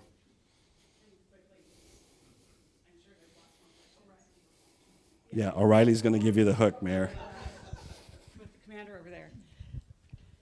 So you heard Chief say it's somewhere in that $12 million ballpark would allow us to staff up police officers. And then, as you can imagine, we have more officers, they're making more arrests, processing more traffic tickets, that kind of thing. So we need prosecutors, we need the support staff. So it's a complete package. 0.3% of sales tax would get us roughly that $12 million. So, and I think maybe this was your punchline at the end, but I'll save it for the end. But we're in that $12 to $15 million range. If you look back a little bit of history, in 2008, the state changed the way they source sales tax, and the city of Kent then lost about $13 million a year. In my non-finance brain, that's probably close to $20 million a year now that we are not getting as a city, and that's part of where that gap got created. That funding went away. So we are fully staffed to budget, but our budget doesn't match where we need to go for staffing. Great question.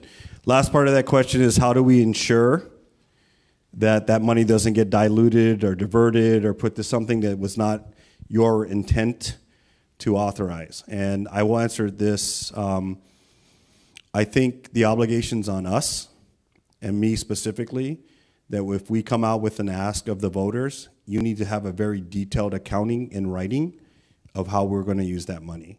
And so I will stand before you right now and say, I will tell you neighborhood by neighborhood what this money is going to do for us in terms of response from police. That's my commitment. Okay? Okay. Why are criminals returned to the streets so quickly? And then it says juveniles receive no penalties. So I was thinking about the questions I was hoping not to have to answer. That's a pretty complex thing, and I want to be fair.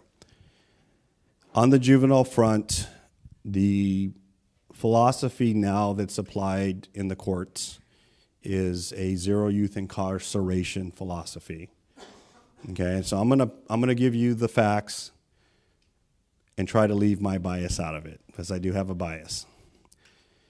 The fact is that the approach or the data that's being used indicates very strongly and very consistently over time that once a youth is made a part of the criminal justice system through a prosecution for criminal charges, the likelihood of that youth remaining in the system and becoming a lifelong criminal is very high.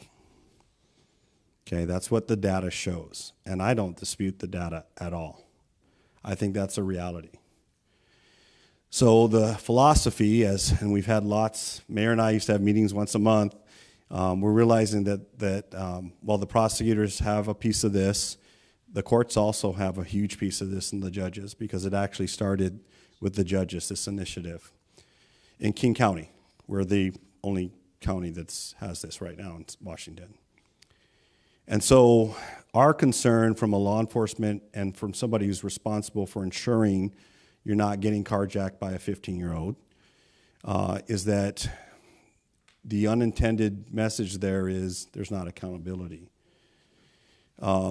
When someone commits an armed robbery and does not go to juvenile detention, I don't know what the message is to the 14-year-old. I don't. Those cases, all but the most violent cases are being deferred, and they're going for programs, restorative programs, trying to work with the youth to get them what they need, looking at some of the root causes for the condition in which they live in to address the issue. Do I know that it's working? The answer is I don't know yet, okay?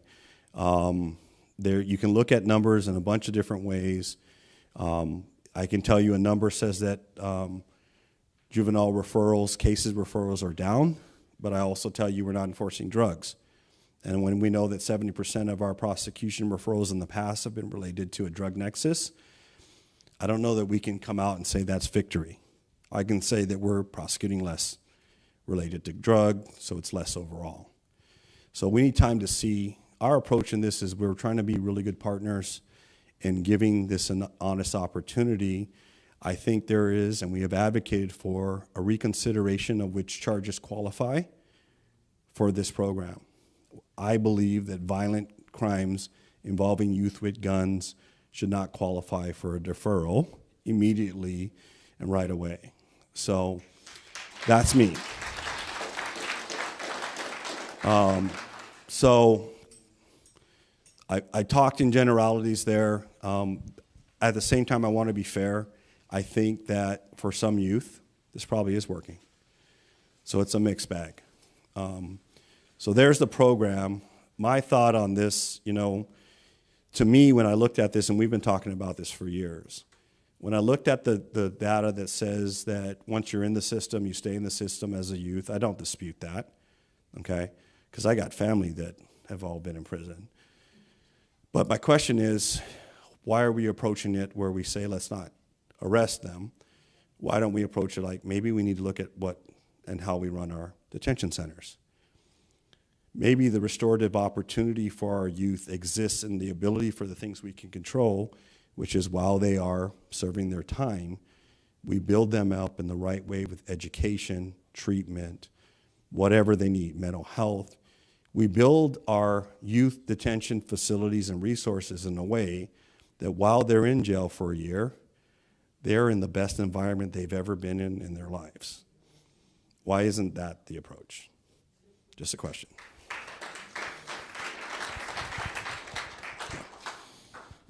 I said I wasn't going to do my bias, I lied.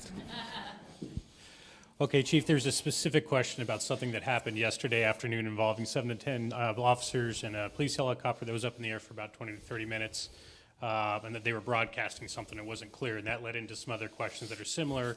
Is there a communication tool like an Amber Alert or similar available to alert citizens of neighborhood risks, i.e. like a lockdown broadcast or something from a chopper, or is there some way they can get notified if there's somebody real-time dangerous in their neighborhood? Yeah, whoever put this question out, thank you. So there's a gap of information that I don't have that I'm trying to close. We do not have, or nor do we control, a helicopter. King County Sheriff's Office has the helicopter. They're great partners. We use them frequently. There's a lot going on in Kent, and I'll just be honest, the pilots like to hang around Kent because they know sooner or later they're going to be called into duty. That's just a fact, okay? But I've had 2 incidents now on our East Hill where there's been operations going and a helicopter, I think that's been described to me, that's likely King County Guardian 1's helicopter with announcements being made. And every time I get this, I'm like, that's not us, I don't know what's going on. So I'm trying to get back to figure it out, like what's going on. What's even more puzzling to me about this is that our King County Guardian 1 helicopters, I've never seen them broadcast warnings over a speaker ever. If I may, I did have an incident recently where, yes, they will use their loudspeaker, but they're directing it at the suspect. It's usually, hey, the police are coming after you, you're under arrest, stop, that sort of thing, and that's what they were using it for. So that's my experience with it. Okay. Go ahead, ma'am.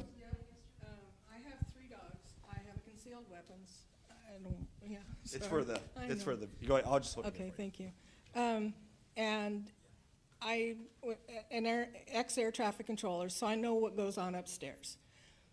I heard him. I went, oh, we got a problem in the neighborhood, okay? Was he saying that, though? It was the one yesterday. But was he giving orders to a bad guy? No, Oh, okay. And that's why he saw me, and you guys were everywhere all over on 108th. I live on the corner of 108th and 212th. And when he saw me out there, they were doing the search. They didn't know where he was. I have tall trees. I have lots of buildings in my backyard. There was tons of places for him to hide. I unholstered, I took my dogs out, and I patrolled the property. And he saw me out there just as he was going over, and he said something about there's a black man that is a suspect. I couldn't get it all, and that was the problem, you know. And I'm pretty self-sufficient, but my neighbors may not be. And if we're in that great of danger, don't you think we should be knowing about it? Okay, everybody get that? I think that's a great question. So there's layers to that. Do you want to say something? Go ahead. Okay, so I would tell you first off, don't go outside. If you see police activity and you see there's a helicopter, stay inside, be a good witness, and call us.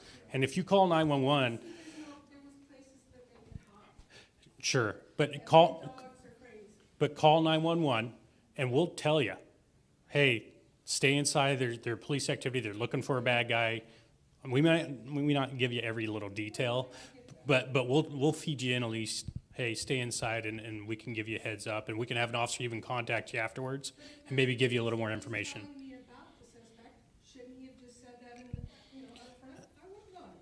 So if you're talking about the helicopter, they can't hear you. No. So he's broadcasting to me to give me a description of, for whatever reason, obviously it was some major incident. Yeah. You know, I don't know.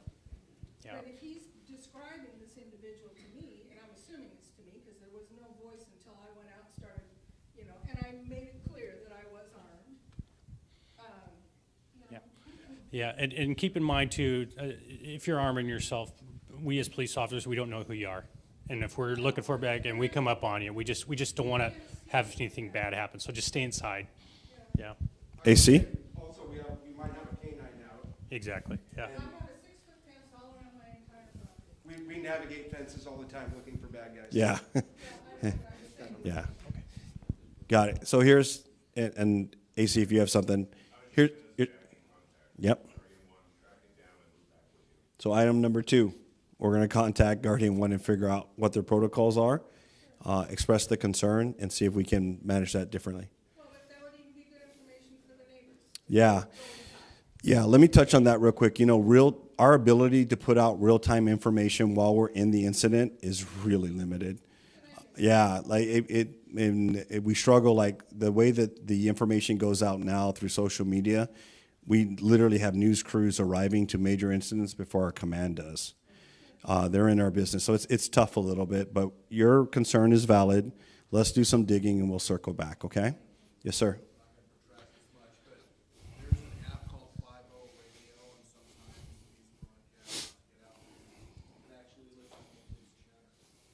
Okay. When it works, okay. Yes, ma'am.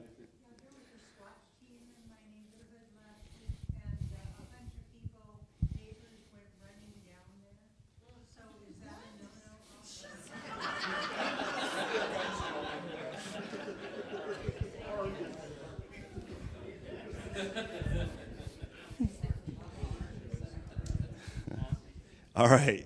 Great question. Thank you. So here's the deal. I love the fact that you want to know. I love the fact that you care. I love the fact that you feel comfortable defending your property. And so all of that's good. Here's my concern. Bad things happen in these dynamic scenarios, and I don't want a bad thing to happen to you by a good officer trying to do the right thing. Particularly at night, I will tell you in my career, I have times where I was that far away from shooting the wrong person, milliseconds. It's not because I'm a bad cop. It's not because I like being brutal and violating the law. These things are pretty dynamic. You're chasing people with guns, sometimes rifles, knives. And so scaring a cop or surprising a cop is not, it could happen, and I'd ask you just to understand that part of it. The other part of it is that while we want the information, a crowd gathering becomes, I'm just going to say it, becomes a problem for us to manage. And so it requires me now to take officers away from the critical side and go and make sure that people aren't getting too close. And so just consider that. I get the wanting to know, right? I'm a police officer. Even I off duty go, what's going on? Like it's human nature, but just keep that in mind, okay? Question? I know, Commander, I know. Somebody had trouble finding goals and objectives on the Kent PD website. They were just wondering if there was a present policy handbook that they could get their hands on. And then is progress to plan published? I'm not sure. Okay, I can answer the first two. The first two are goals and objectives, and our policies are available through a portal, public portal on our website. Okay, so go to kentgov.wa, click on the police tab, and start looking in there. You'll see our annual reports in there. And our policy, we have a portal. You click on the link and you can search to your heart's content with the hundreds and hundreds and hundreds of pages of policy that's on there. But it is available for transparency purposes, obviously. The last part of it I didn't get. Are we getting the last part? I think they're asking more about what reports we publish every year. The annual report? Yeah, you want to speak to that? On our website too, you'll see that we publish our annual report every year that goes through a lot of the crime statistics and what we've been doing, and it's a great bundle of information that kind of talks about, and it includes goals for the upcoming years and things like that. So if you go on our website, you can see the annual report on there. Great. And since we're talking about information delivery, how many of you get our monthly crime information community education report? That's way too many hands. So Stacey, how do they get that report? So you can either email myself or Sarah Wood, and we have our information on the back of like the Block Watch brochure, and we can add you every month. The last Thursday of each month, we send out our monthly newsletter, and it includes some crime prevention information or anything. If there's any crime trends that are occurring, we'll report on that as well, in addition to any upcoming events that we're having at the police department. So if you're interested, feel free to send us an email and we'll add you to our list. Thank you. It's a good product, so it's worth the read for sure. How many police are in each location in Kent at a given time, like East Hill, West Hill, etc.? DC, do you want to speak to that?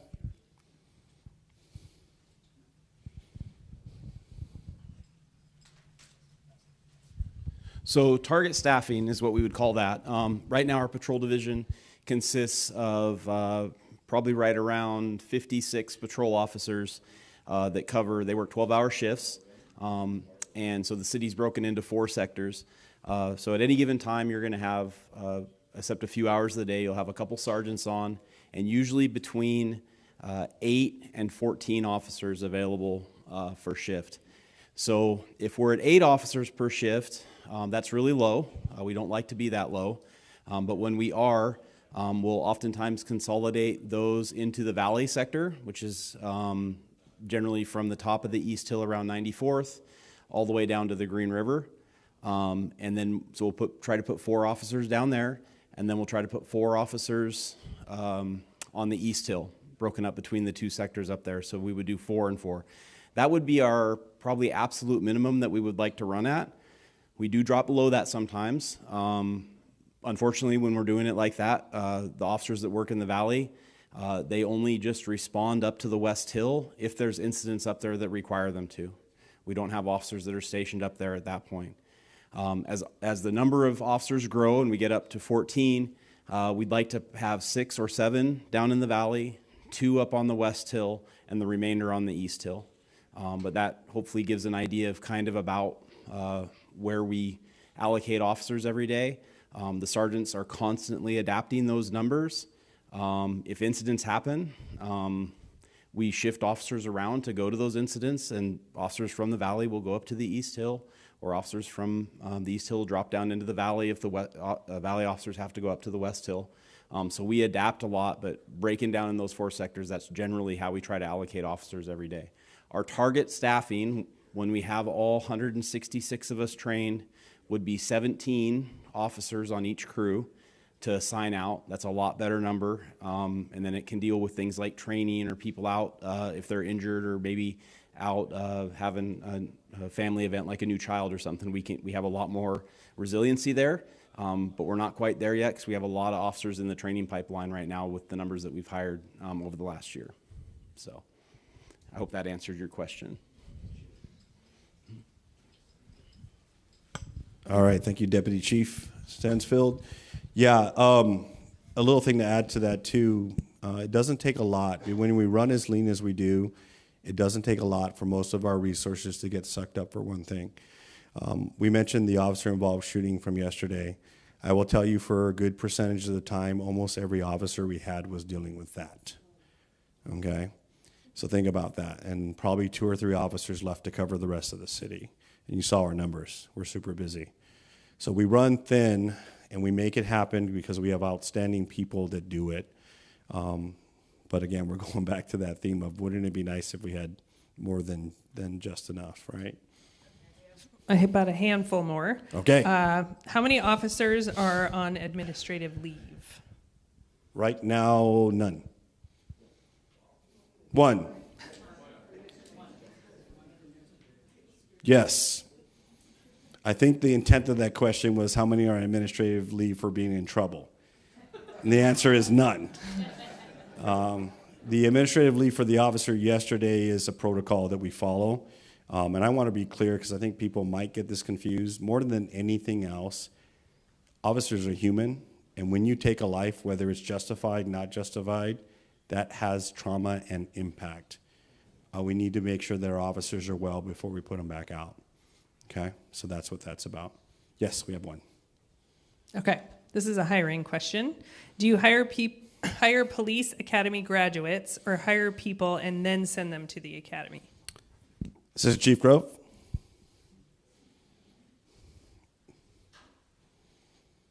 The answer is we hire everybody, the highest quality people we can find, and we're hiring for anybody in here that wants to know.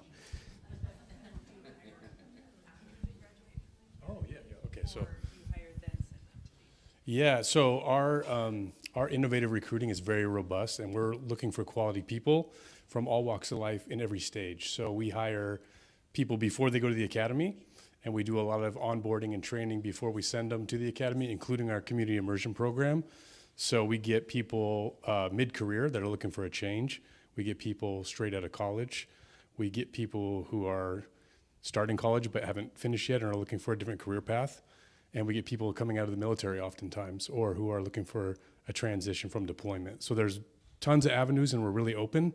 And if anyone knows someone that's interested, please reach out because we would love to talk to them.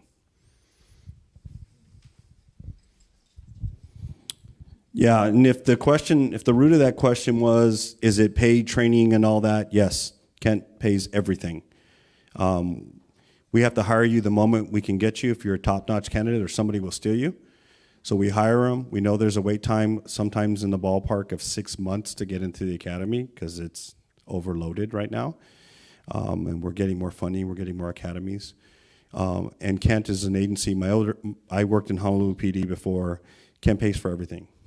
They do it right here for sure, and that's a big draw here. All right. So this one, it says, does Kent do events similar to tonight specifically for apartment dwellers? Judging by the participation tonight, it appears that maybe the demographic is more people with single-family homes, and so can we do that? The answer is we've had summits called our apartment safety summits, and we have done prior events at apartment locations, and we'd welcome the opportunity to do future ones.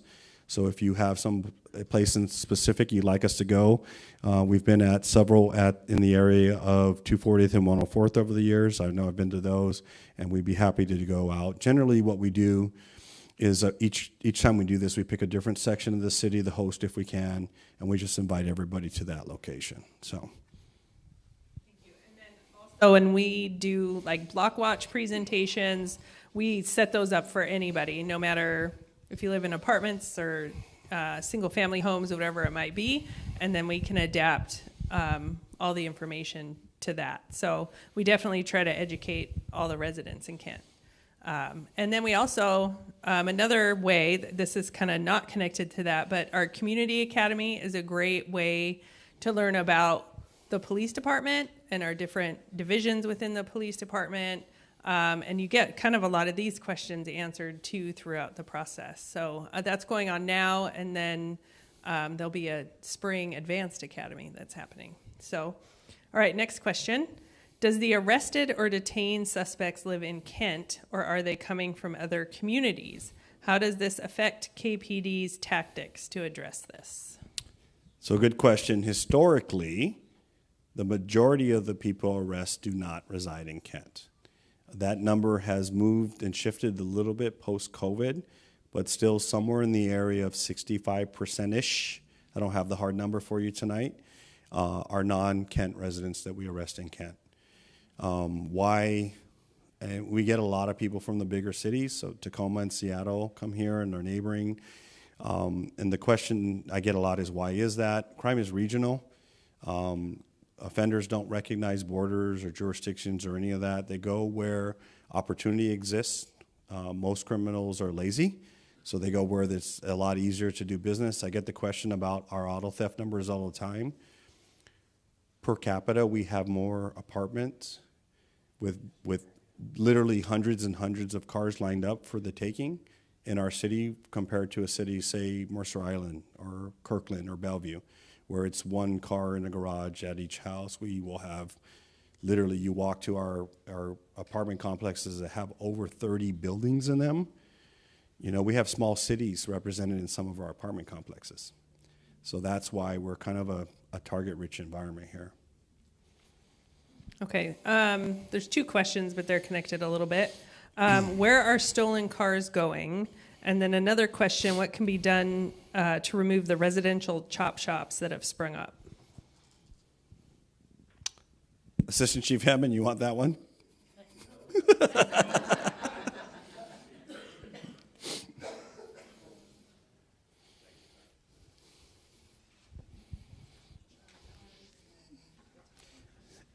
Eric was delayed getting here. He's our assistant chief over investigations. It's his detectives that have been crushing it. So the first one is about the stolen cars. Where are they going? Our stolen cars go pretty much every place in King County. They'll find them in Kirkland, Bellevue, Tacoma. They go down to Pierce County. They go up to Everett. And it's the same the other way. Most of the cars we find in Kent aren't Kent cars. They're coming from Bellevue. They're stealing them in Bellevue.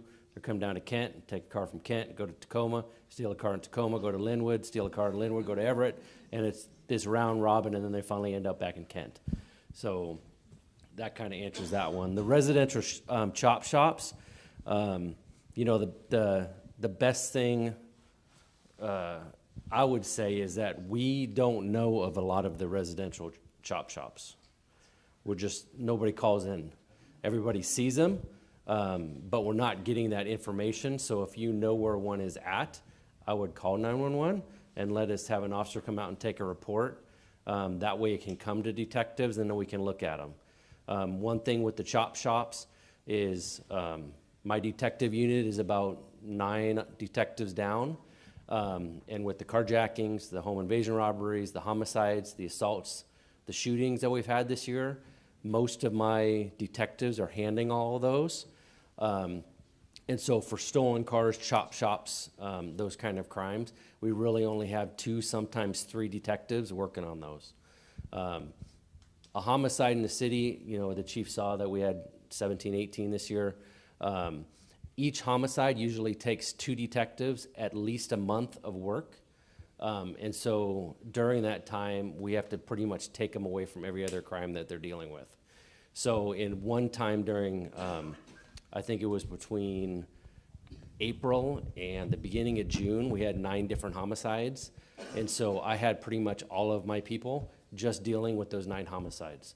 Because there's just so much information that they have to get with cell phones now, with cameras, with videos. And nothing is easy anymore when we investigate crimes. It used to be, this guy saw that guy murder him, and we can put him in jail and be done. Now we have to say, okay, well, I need to get that guy's cell phone and that guy's cell phone and her cell phone and the witness's cell phone. And then we have to get like 18 different warrants so we can get all the information from the cell phone to then backtrack, and it just goes on and on. So it just takes a long time. But the chop shops, the best thing you can do is call us so we can find out about them, so I can at least sign them out, and then they can start working on them. Thank you. I'm glad I called on you. So on the work being difficult, that's the reality. You know, we get the question of, you know, have you used technology to leverage and be more efficient? Well, we have, but the requirements for courts and prosecution keep going up and up and up. And our defense process in the state is probably, if you don't know, the defense in the state is very well funded, which is a good thing. But they don't, and they have a limit on the number of cases that they can carry by law. Our prosecutors, there's no limit. Pile on as many as you can. And so there's a little lopsidedness in resources there, Raf Padilla's perspective. Lastly, there used to be this thing called civic responsibility. Everybody remember that term? We go to crime scenes and nobody wants to tell us anything. We go to gunshot victims in emergency rooms, or I guess they're called emergency departments now, EDs, and the victim who is getting life-saving surgery will not talk to us. So things get compoundingly worse, and we have to leverage technology to get them solved. Again, our detectives are really good at it. Really good. It just takes time, right? Okay, we have 3 more. Yes. What are good deterrents to stop your cars from being stolen? Okay, I'll hit this down and dirty. Don't leave anything in your car. Park it in the safest place you can, including your garage if you have one, and invest in some auto theft prevention thing like the club. It doesn't mean it's a guarantee that you won't get it stolen, but that's so here's the name of the game. Also not something I'm proud to say to people. Make it harder to take your car than the next guy's. That's the name of the game. And if you drive a Kia, God help you. Okay, I guess we just have one more. Any stats on hate crimes given the state of conflicts in the world? Wow, good question. I don't have real-time stats for you. I will tell you that in Kent, we are a melting pot of over 140 languages spoken in our schools. And so you think proportionately we would have far more reported hate crimes than most cities. I will tell you no. I will tell you, I looked at data from a couple years ago, and surprisingly, a city like Bellevue had more reported hate crimes. And so we looked at that and we're like, oh, what is it us? Is it we're not, you know, is there a training gap, or what's going on? Are our harder to reach communities less likely to report? Do we have room to gather there? So we looked at that, and we are leveraging those things. There was a recent summit held by the King County Prosecutor's Office on hate crimes. We sent 2 of our detective sergeants to be engaged at the regional level. So while I will say our numbers have remained fairly low and fairly flat, going off of just recall, and I don't have real-time numbers for now, it's not something that's really spiked in our community, that's wonderful, and I hope that's accurate because it's accurate and not accurate because there's something we're missing. But we're looking at is there something we're missing? And we're investing in the training specific to hate crime cases so we can be really adept at doing them.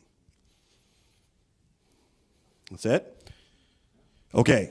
I think we can spare another like 3 minutes, and then I'm going to call the mayor up because here's our ask, and I think you guys know what it's going to be. Yes, sir.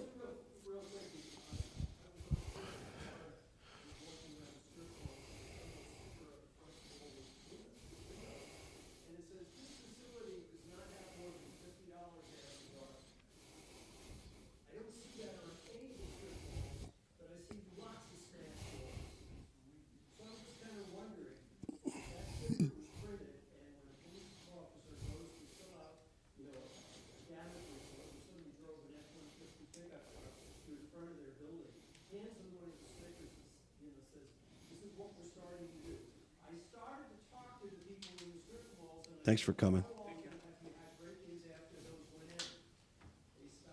Yeah, excellent. Great idea.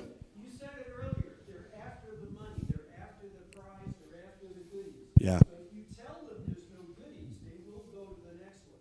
Second point is Well, there's that. I thought that was the obvious one. Yeah. The auto theft thing's a big deal. So great point. Item number 3 for us. Let's look at maybe offering that kind of thing. That's a great idea. Thank you. I saw a quick question here. Oh, he's got the mic. Yeah. Thank you, Chief. Thank you for coming out and meeting with the community. My question is on the funding. There's talk about sales tax, there's talk about property tax. I believe that the people of Kent are good people. If they can trust you and the administration, I think it would be good citizen involvement to send any tax increases to the people, and then they can know, have that discussion, that they can be trusted. I just think that's a way of involving people, is taking this to the people. Great. Thank you. I appreciate that. So let me go into plus. That's good. So I just want to share a little bit of history, and I want to share, and we'll probably take one more after this, and we got to wrap. We tried that. Anybody know how many times we went out to the voters to get more police staffing in the last 12 years? Anybody see us get anything passed? No, neither did I. Yeah. So to your point, we have gone out, and it hasn't passed. It's been close, but it hasn't been supported. And that's the reality. And I'm not trying to, that's not a statement, that's just history. Okay? I feel you. I think things are a little different right now. To the issue of should it go to the voters, that is part of our plan. We're going to get to that. But also part of our plan is what happens when we just get a anti-tax vote year after year after year after year. What happens then? Because we put it to the voters, right? Yeah. Yeah. So I think part of the responsibility is you elect your elected officials to make sure that we are doing the things that need to be done, even if they're not popular. And so we're asking for a little bit of room on that for a very specific cause, public safety. Okay? And so you will get that opportunity to weigh in as well. So with that, last question, Mayor Ralph, if you could join me up here, please. This isn't really a question, it's more of a statement, and it's, I'm looking at, elected officials and people in leadership and actually my fellow neighbors, is that you see the best and you see the worst in us and in what's going on. And had officers come over, and when my neighbor passed away because I failed, I'm a 2-time failure in resuscitating neighbors, and each time the police officers were there, and obviously fire was there, and I just got to tell you, I couldn't do your job. I don't think I can do any of your jobs. But when we talk about budget issues, I do want to talk to you. We'll talk offline. I'll get a hold of you. But we talk about budget issues. Don't shortchange these people. Give them the mental health that they do need, whether they think they need it or not. Because I can tell you, if they're dealing with, I did just 2 instances, they're dealing with it every day. And guess what? They go home and they got to deal with it, their family. So whatever, there's a lot of budget issues. We all got them right now. But don't shortchange these men and women that are out there trying to protect us. I'm serious. It's not, it's a bad scenario. And I don't think that we're paying them enough, but I'm not going there. The issue is when you got to make a budget decision, don't cut mental health, don't cut the resources to these people. All right? So thank you. And Mayor, I know that you know what? I want to tell you, you've been out in our neighborhood, and you're out in the community. This isn't about you, and that's not a negative slight on anybody here. It's just I know you're under a lot of pressure. Just don't let that be the budget item that goes. Thank you, sir. I lied. We have one more. Mr. Wilson.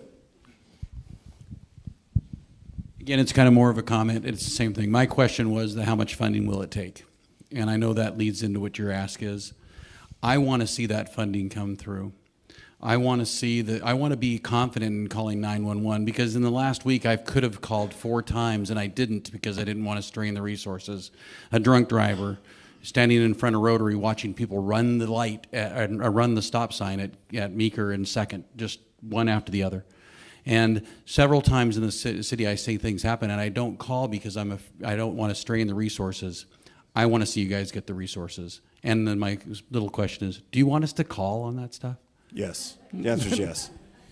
Call and be patient. I need the data. That's part of the discussion here. I need the data that shows a very clear picture of what the issue is. So please call and be very patient. You're going to make me break the last question rule. Go ahead. In the past, there had been conversation about a new police station, and there was a vote that didn't pass. If you had the same amount of dollars, would you want to put those dollars into a new building or into staff and services, and why or why not? Excellent question. The answer is, my request is both, but it's really easy for me. I know it's easy for my boss. I need officers and I need the support staff with them. The issue of us, we are way overcrowded. We've got a building we moved into in 1986-ish. There was a library that was supposed to be temporary. I did my homework there when I was in elementary school. Yeah. So it's a 52-year-old building, raised in 71. Watch what you say about how old that is. Yeah, I know. We're the same age. She's younger than me, just a little bit. For me, that's a problem that's on the horizon. The city is doing long-term planning for that. Give me the burden of overcrowded workspace, because the priority is people to respond to your calls and people to do more than just respond to your calls. Okay? Mayor. All right, I want to start by saying thank you for your comments. I can say this with 100% confidence. Your elected leadership in the city of Kent supports this police department 1,000%.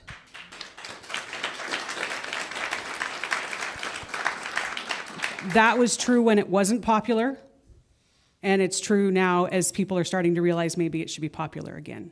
That hasn't changed. That commitment hasn't changed. And part of that is negotiating contracts with our officers to pay them what they should be paid. It is wellness, making sure they have access to those wellness things, because you're right, they see things that none of us have the capacity to process. Like, I see this much of it, and I cannot say thank you to these guys enough for what they do, because it's really tough work. That leads into sort of the next thing. We have done a lot of work in the past few years to get our house in order. We've availed ourselves of things like incentives for staffing, hiring. You've heard the numbers. We've hired up to what our budget is. We've also utilized technology. We have red light cameras. We have the school zone cameras. We have used all of the tools. Your city council has passed some pretty tough legislation. Again, when it was not popular, first city in the state to adopt our own drug laws. We've got camping ordinances, those kinds of things that other cities are now following suit. We've done the background work, all the things that we can to help make our community as safe as it can be. The piece that's missing is bodies. When you have all of your officers responding to a shooting or these kinds of really violent crimes, which we all want them to do, then they're not there. We don't have the people to respond to the other things. We've taken the state laws, the ones that we're supportive of, and the ones, Chief and I did a video back in 21, and we said, here's what passed, and this is what's gonna happen. I don't think there's anything in that video that hasn't happened. But we have also committed to you that we're gonna run our lap, we're gonna do what we can do, and we're gonna do everything in our power to help keep our community safe. It is absolutely our #1 priority. All of that being said, money is where the problem lies, right? Per capita, our property values are lower, our income levels are lower. Cities like Redmond, Kirkland, 3 times the general fund budget for the city of Kent, half the population. That's kind of a big deal. We went out to the voters in 2018, did not pass funding for additional officers. So we've been looking for other opportunities. That would have been a utility tax. This year, as we are heading into legislative session, which will start in mid-January, the city is going to have one legislative priority. Usually we have priorities in a bunch of different areas. We've got things we're going to weigh in on policy, but our one ask of the legislature is the ability for our city council to take a really hard tax vote. And our ask is 0.3% sales tax. The legislature has to give the city the authority to be able to leverage that tax. Right now, cities cannot do that. Counties can, and King County has chosen not to do it. Most of the Eastern Washington counties have leveraged that sales tax, but King County, Pierce County, and Snohomish County haven't. We're asking that the city can do that. We're in conversation with our legislators right now. So far, fingers crossed, we're getting positive response. We know it's a big lift, but the city of Kent, we have never shied away from those big conversations, right? We have taken these things head on, and that's what we're going to do. We're going to ask our legislators to support us, give our council the authority to take that vote. What that would mean, that 0.3% sales tax would generate in that $12 million range that we talked about earlier. And it means everybody spending money in Kent pays a little bit to keep Kent safer. To the earlier question, I think, Dave, maybe that was your question about how do we make sure the funding stays. The way that we're presenting the legislation to the legislature, it is a public safety tax. It can't go anywhere else. We can't spend it in other places. It's for officers, prosecutors, that kind of thing. Again, that whole safety, that whole criminal justice package. So that's the commitment. We would be required to spend it there. I don't have any problem standing in front of you and saying we're not spending it anyplace else. We're going to be working this legislative session to convince the legislators from across the state that giving the cities the authority to do this is the right thing. It means that as a city, we get to take care of ourselves, right? That to me feels pretty important. So our city council heard this presentation at the last council meeting. Help support us in this. If you have not subscribed to my newsletter, please do. We will be giving updates and who to contact, when to contact, if we can get the bill through the process as it's going along. They'll be hearing from me, they'll be hearing from our city council, they'll be hearing from the chief, but it's really, really important they hear from you. And so together, taken 2 tax votes in my career as an elected official, and they've both been really hard, but one of them was to take care of our streets a long time ago when we had no money there, and this one to me is the biggest thing that we can do to keep our community safe. So we just need the authority. Then the council will make that decision next year, but right now we're asking the legislature for that. If they do not give us that authority, our other option would be to go to the ballot sometime next year on a property tax. The struggle with that is we only get our property taxes once a year, it comes up, and then it takes a long time to get that funding. And as you've heard tonight from your police department, the time is now, right? We need to get officers on the street, and it takes a year from when we hire them to get through the process and get out there on their own. So we need to do something. We need to do something now. We have to continue to be able to have the resources to help keep you all safe. So there's the ask. I don't know, Chief, if you have anything else to add. This is a really big deal. Yeah, the only thing I would add, because I think rightfully so, you all should be very skeptical. You should be very wary of more money going out of your pockets to taxes. We're with you. Okay, those taxes are difficult for a lot of people. But you need to look at how our structure is set up. In our state level funding, we have dedicated funding for most critical infrastructure, except one. There's dedicated funding tax source for fire, for schools, for streets, roads, and highways. There is not a dedicated funding source that's a statewide funding source of opportunity for law enforcement, public safety. There isn't. And I know that most people in this room would agree that the number one paramount duty of government is to ensure the safety of its community. That's the first thing, because if that isn't in place, the rest of it doesn't matter. Ask the people living in Gaza right now if they would agree with that. Okay? So why is it that the state level laws don't say this much money has to go to public safety? That's my question. Okay, so we'll stick around. My crew's going to stick around for questions on the side.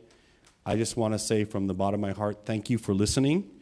We have, I think, 4 follow-up items that we will get back out to you on. But other than that, I can't thank you enough. Last message, the city's going to run its lap. I will commit to you that if we don't get a cent more than I currently have, we are going to exhaust every inch of resources that we have to do everything we can. if there's a sentiment that we've given up, I want to make it crystal clear, we have not. Okay? So nothing changes for us. We're going to go as hard as we can with what we have, but we want you to know we could use a lot more. Okay? And I want to end with, you've heard from your police department tonight. You all should be really proud of the work that they're doing. They show up every single day to take care of us, right?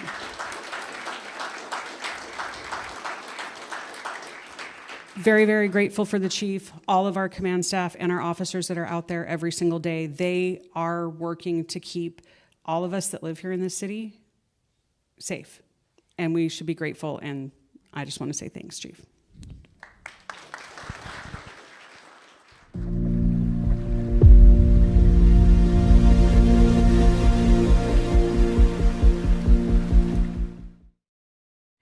First time I took part to International Guitar Night, it was mind-blowing, really like opening a door to another world. I don't know how to express it properly. And this is my second International Guitar Night, and once again it's way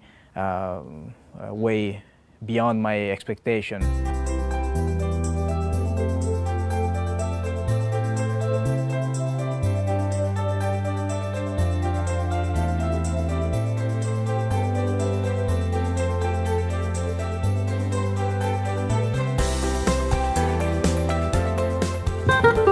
Hi everyone, nice to meet you. My name is Luca Stricagnoli. I come from Italy. Surname is not really easy.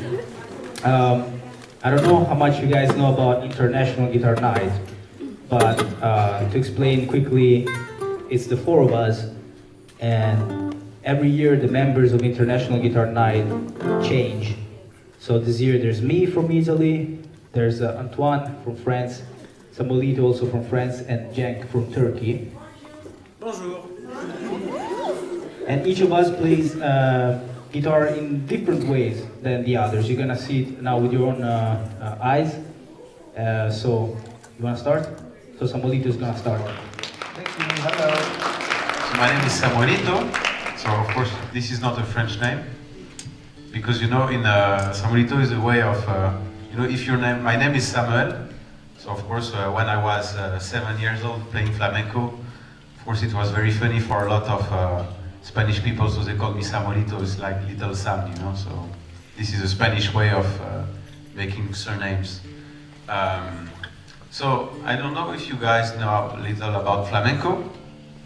Do you know where flamenco is from? Yeah, yeah, right, Spain. Which part of Spain? I think it was either Western or Eastern. Really south, you know, really south. Andalusia. So Andalusia, all the south of Spain, and at the period when flamenco was born, 2 centuries ago, this part of Spain used to belong to the Muslim Empire. So in Andalusia, there were a lot of different cultures living together. So Christian people, Muslim people, Jewish people, and gypsies. A lot of gypsies coming from India. So all of these different cultures made flamenco. And this is an example of the first notes of flamenco you could hear 2 centuries ago.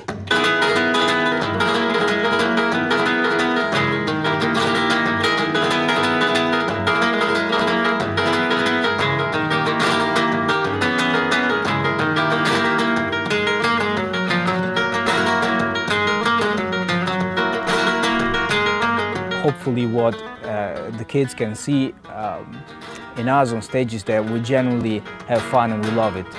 So I hope they see sort of in us an example of people spending their life doing what they like, and I hope they're encouraged to do the same.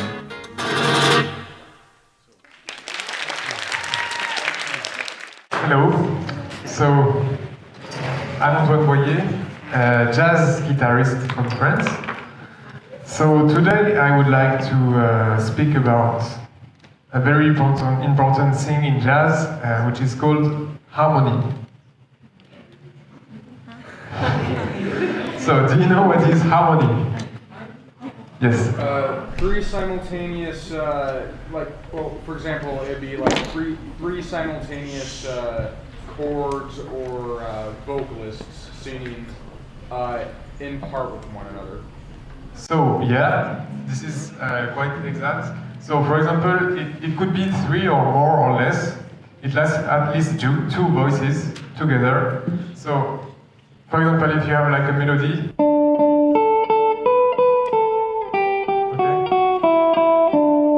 so with harmony, it means there will be like a bass or middle voice and several voices that makes together chords.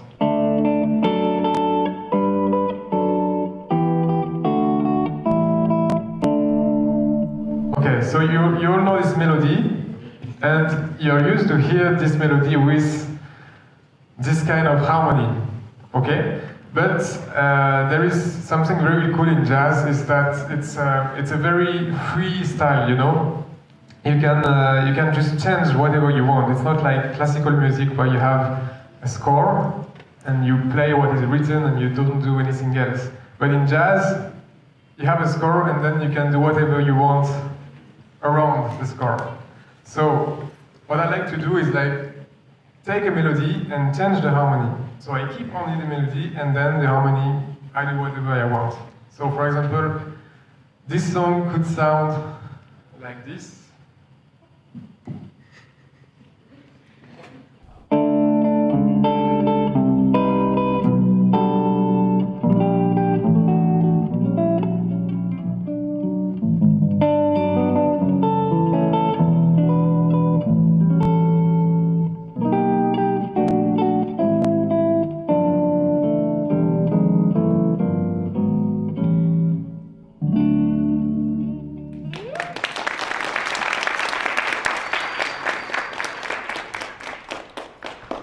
So that's it. That's what I like to do.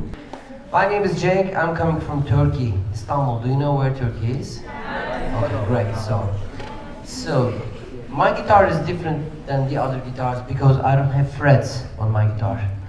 Is there anybody who plays cello or violin in this class? Okay, so I have some common friends from the fretless world. Okay, so this is fretless guitar. The reason why I use this instrument, because in my country we have microtones. Between C and D note, as you know, you have only D flat or C sharp. But we have 9 different microtones between this area. So I will play a little bit and then you will understand what I'm talking about.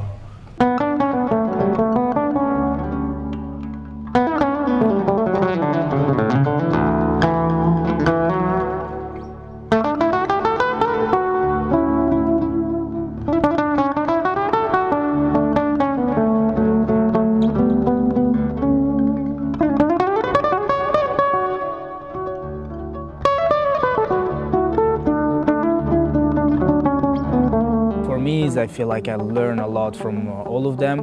Guitar has so many shades, so many styles. I think it will really be sort of impossible for anyone to learn all of them. They are all masters in their specialties, and sometimes I don't even know so much about this kind of guitar playing. So even a beginner of that kind of guitar playing would sort of inspire me. But to have masters of it, just playing in front of my eyes, seeing them in the backstage and also in daily life, so seeing also how their personality is like, how they compose music, how they see music in general, it's really a learning experience.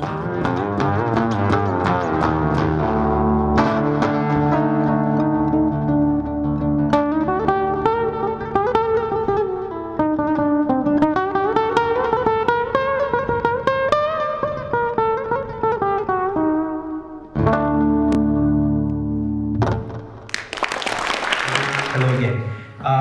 What I'd like to talk about shortly is how do you get from one guitar, such as this one, to something such as that one. So I'm gonna play a song that you guys know to explain you a little bit what is it that I do. You guys know Feel Good Inc. by Gorillaz. It goes like...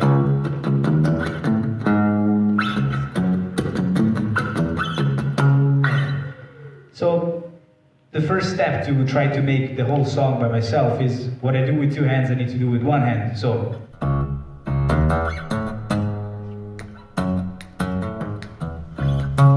So with this hand I can do percussion, so.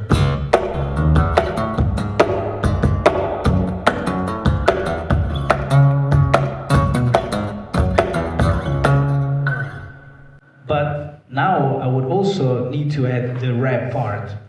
Which is how do you do a rap part on the guitar? Because like I don't know the words, but what I understand is anytime it's like on the Camel Street, something like that. Pretty much, I understand just the last word. But my hands are kind of busy at the moment, right? I don't know how to add anything else, so we'll need to play what I'm playing now with two hands, with one hand. So how can I play the bass line and the percussions with one hand? Do you guys have any idea? Alternating between the B as well as using the strings. Like between the B? Yeah, like on the offbeat, strumming while then just drumming along. Okay, in this case,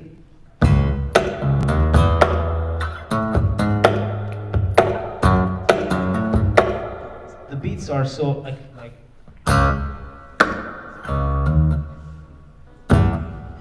for example, see this goes together, so I need to choose, right? Any other idea? Okay. My feet, yeah, this will make sense for sure. But so let's remain just with the hands, because normally I play standing up, so I walk around and I don't use my feet. But of course, with the feet would kind of solve it. Okay, so what I came up with is you cannot add percussions to this part here because around the neck of the guitar there's nothing you can hit against. There's air, right? So what I do here with this hand is so I can play percussions plus notes, but here I cannot, because what can I hit against? So imagine if this area would be covered by wood, right? I could sort of hit against it. Or imagine if this part of the guitar would be here. So if the neck would be reversed. Have you ever seen a guitar with a reverse neck? Me neither. So I asked this Italian guy to make one, which is that one. So I'll show you how it works. This first neck is normal.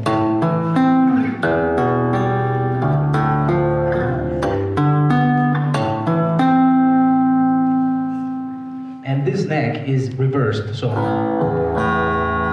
instead of going, it's so I can play this bass line of before.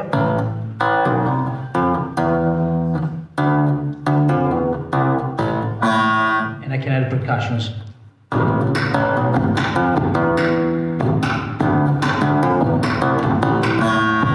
So this hand is totally free to play the rap part.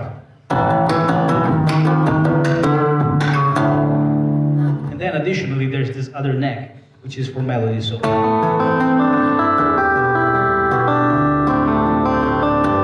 I'm just gonna play a bit of the song for you.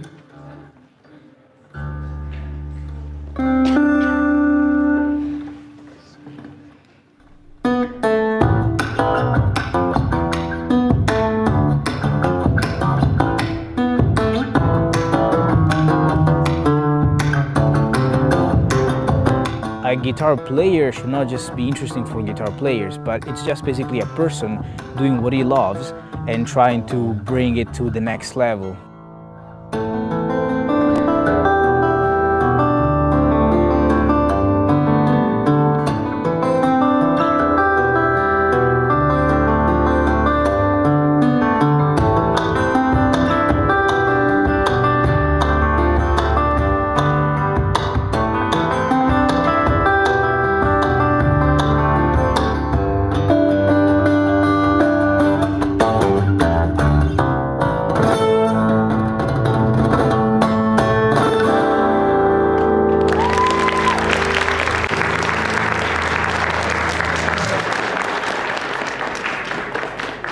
Thank you so much. So if I can find a message out of all of this, also for those of you that do not play guitar, it's just that if you don't manage to do something and you have some sort of crazy idea in your mind, I just highly push you to sort of pursue it, even if you have to build a new instrument or do something sort of crazy for it.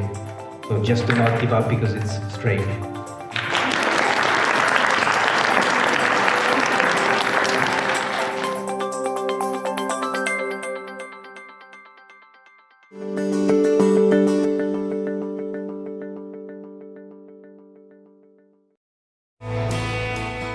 These are the stories of the people who enrich our community.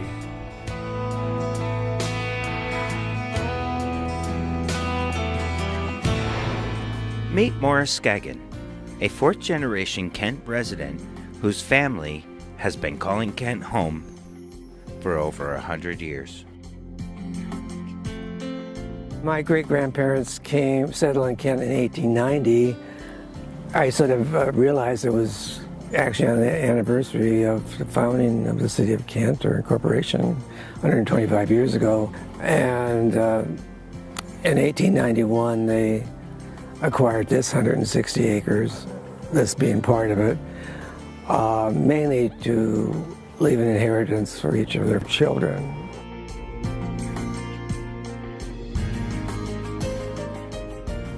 My great-grandparents and their family came out to Kent, and they actually bought a small place in West Seattle in 1889 to use as a point to explore the area to see where they wanted to settle.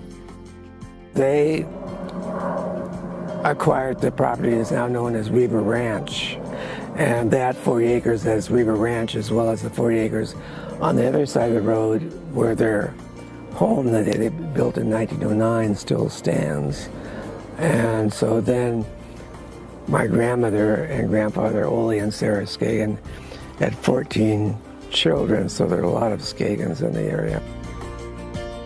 My great-uncle Andrew Roy had a dairy farm here, and when he no longer could dairy a farm, he let the pastures grow up in alders, and the first thing I had to do was remove the young alders, and then I decided, I had animals for a while too, but then I decided to start a garden. And what a garden he created. Seuss Creek Botanical Garden is located on Kent's East Hill, off of 132nd. If you've driven down this street, you've probably passed right by this 23-acre natural reserve. Morris created this gem of Kent while he worked his full-time job. I have been a librarian as all my life, but this has been my hobby. When you're in your 20s, you don't think 50 or 60 years down the line, and tremendous energy a 20-year-old has. And so I probably took on more than I should have if I thought I had. Gardening is probably one of the most difficult of the arts because it's ever changing. It's never static, and it's not painting a canvas and you're done. But the other thing that happens with gardening, if you do it long enough, some of the best things, best results are things that just happen accidentally. And you notice after a year, well, this looks pretty good, I should emphasize that more. But you don't always start off with that idea in mind. It sort of evolves.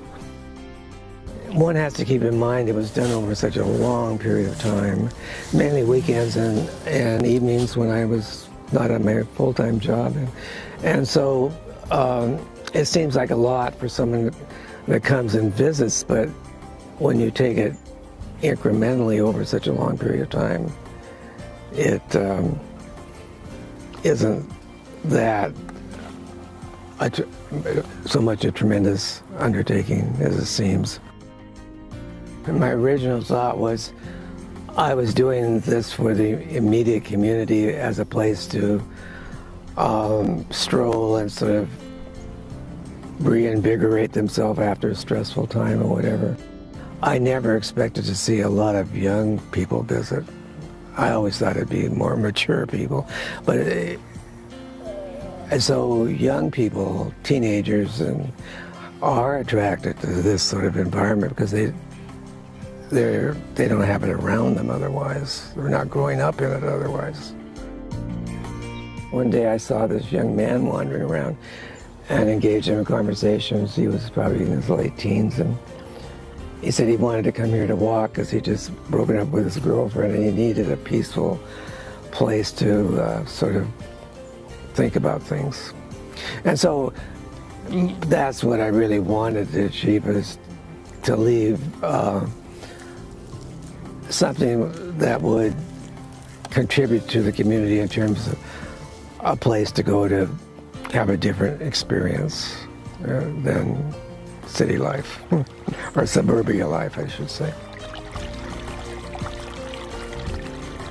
In terms of gardening, I early on was visiting gardens in England and Japan, and a lot of those ideas that I brought home, I tried to incorporate. That tree there, that's from the Himalayas, above India, and there's a big blue tree over here that's from the Atlas Mountains in Morocco. There are 4 wells on this property, and I'm afraid I'm going to run them all dry. But yeah, I have to start watering at 5 in the morning and quit about this time, and then go on to other work because I've got hoses strung everywhere. But just trying to keep things alive until the rains start.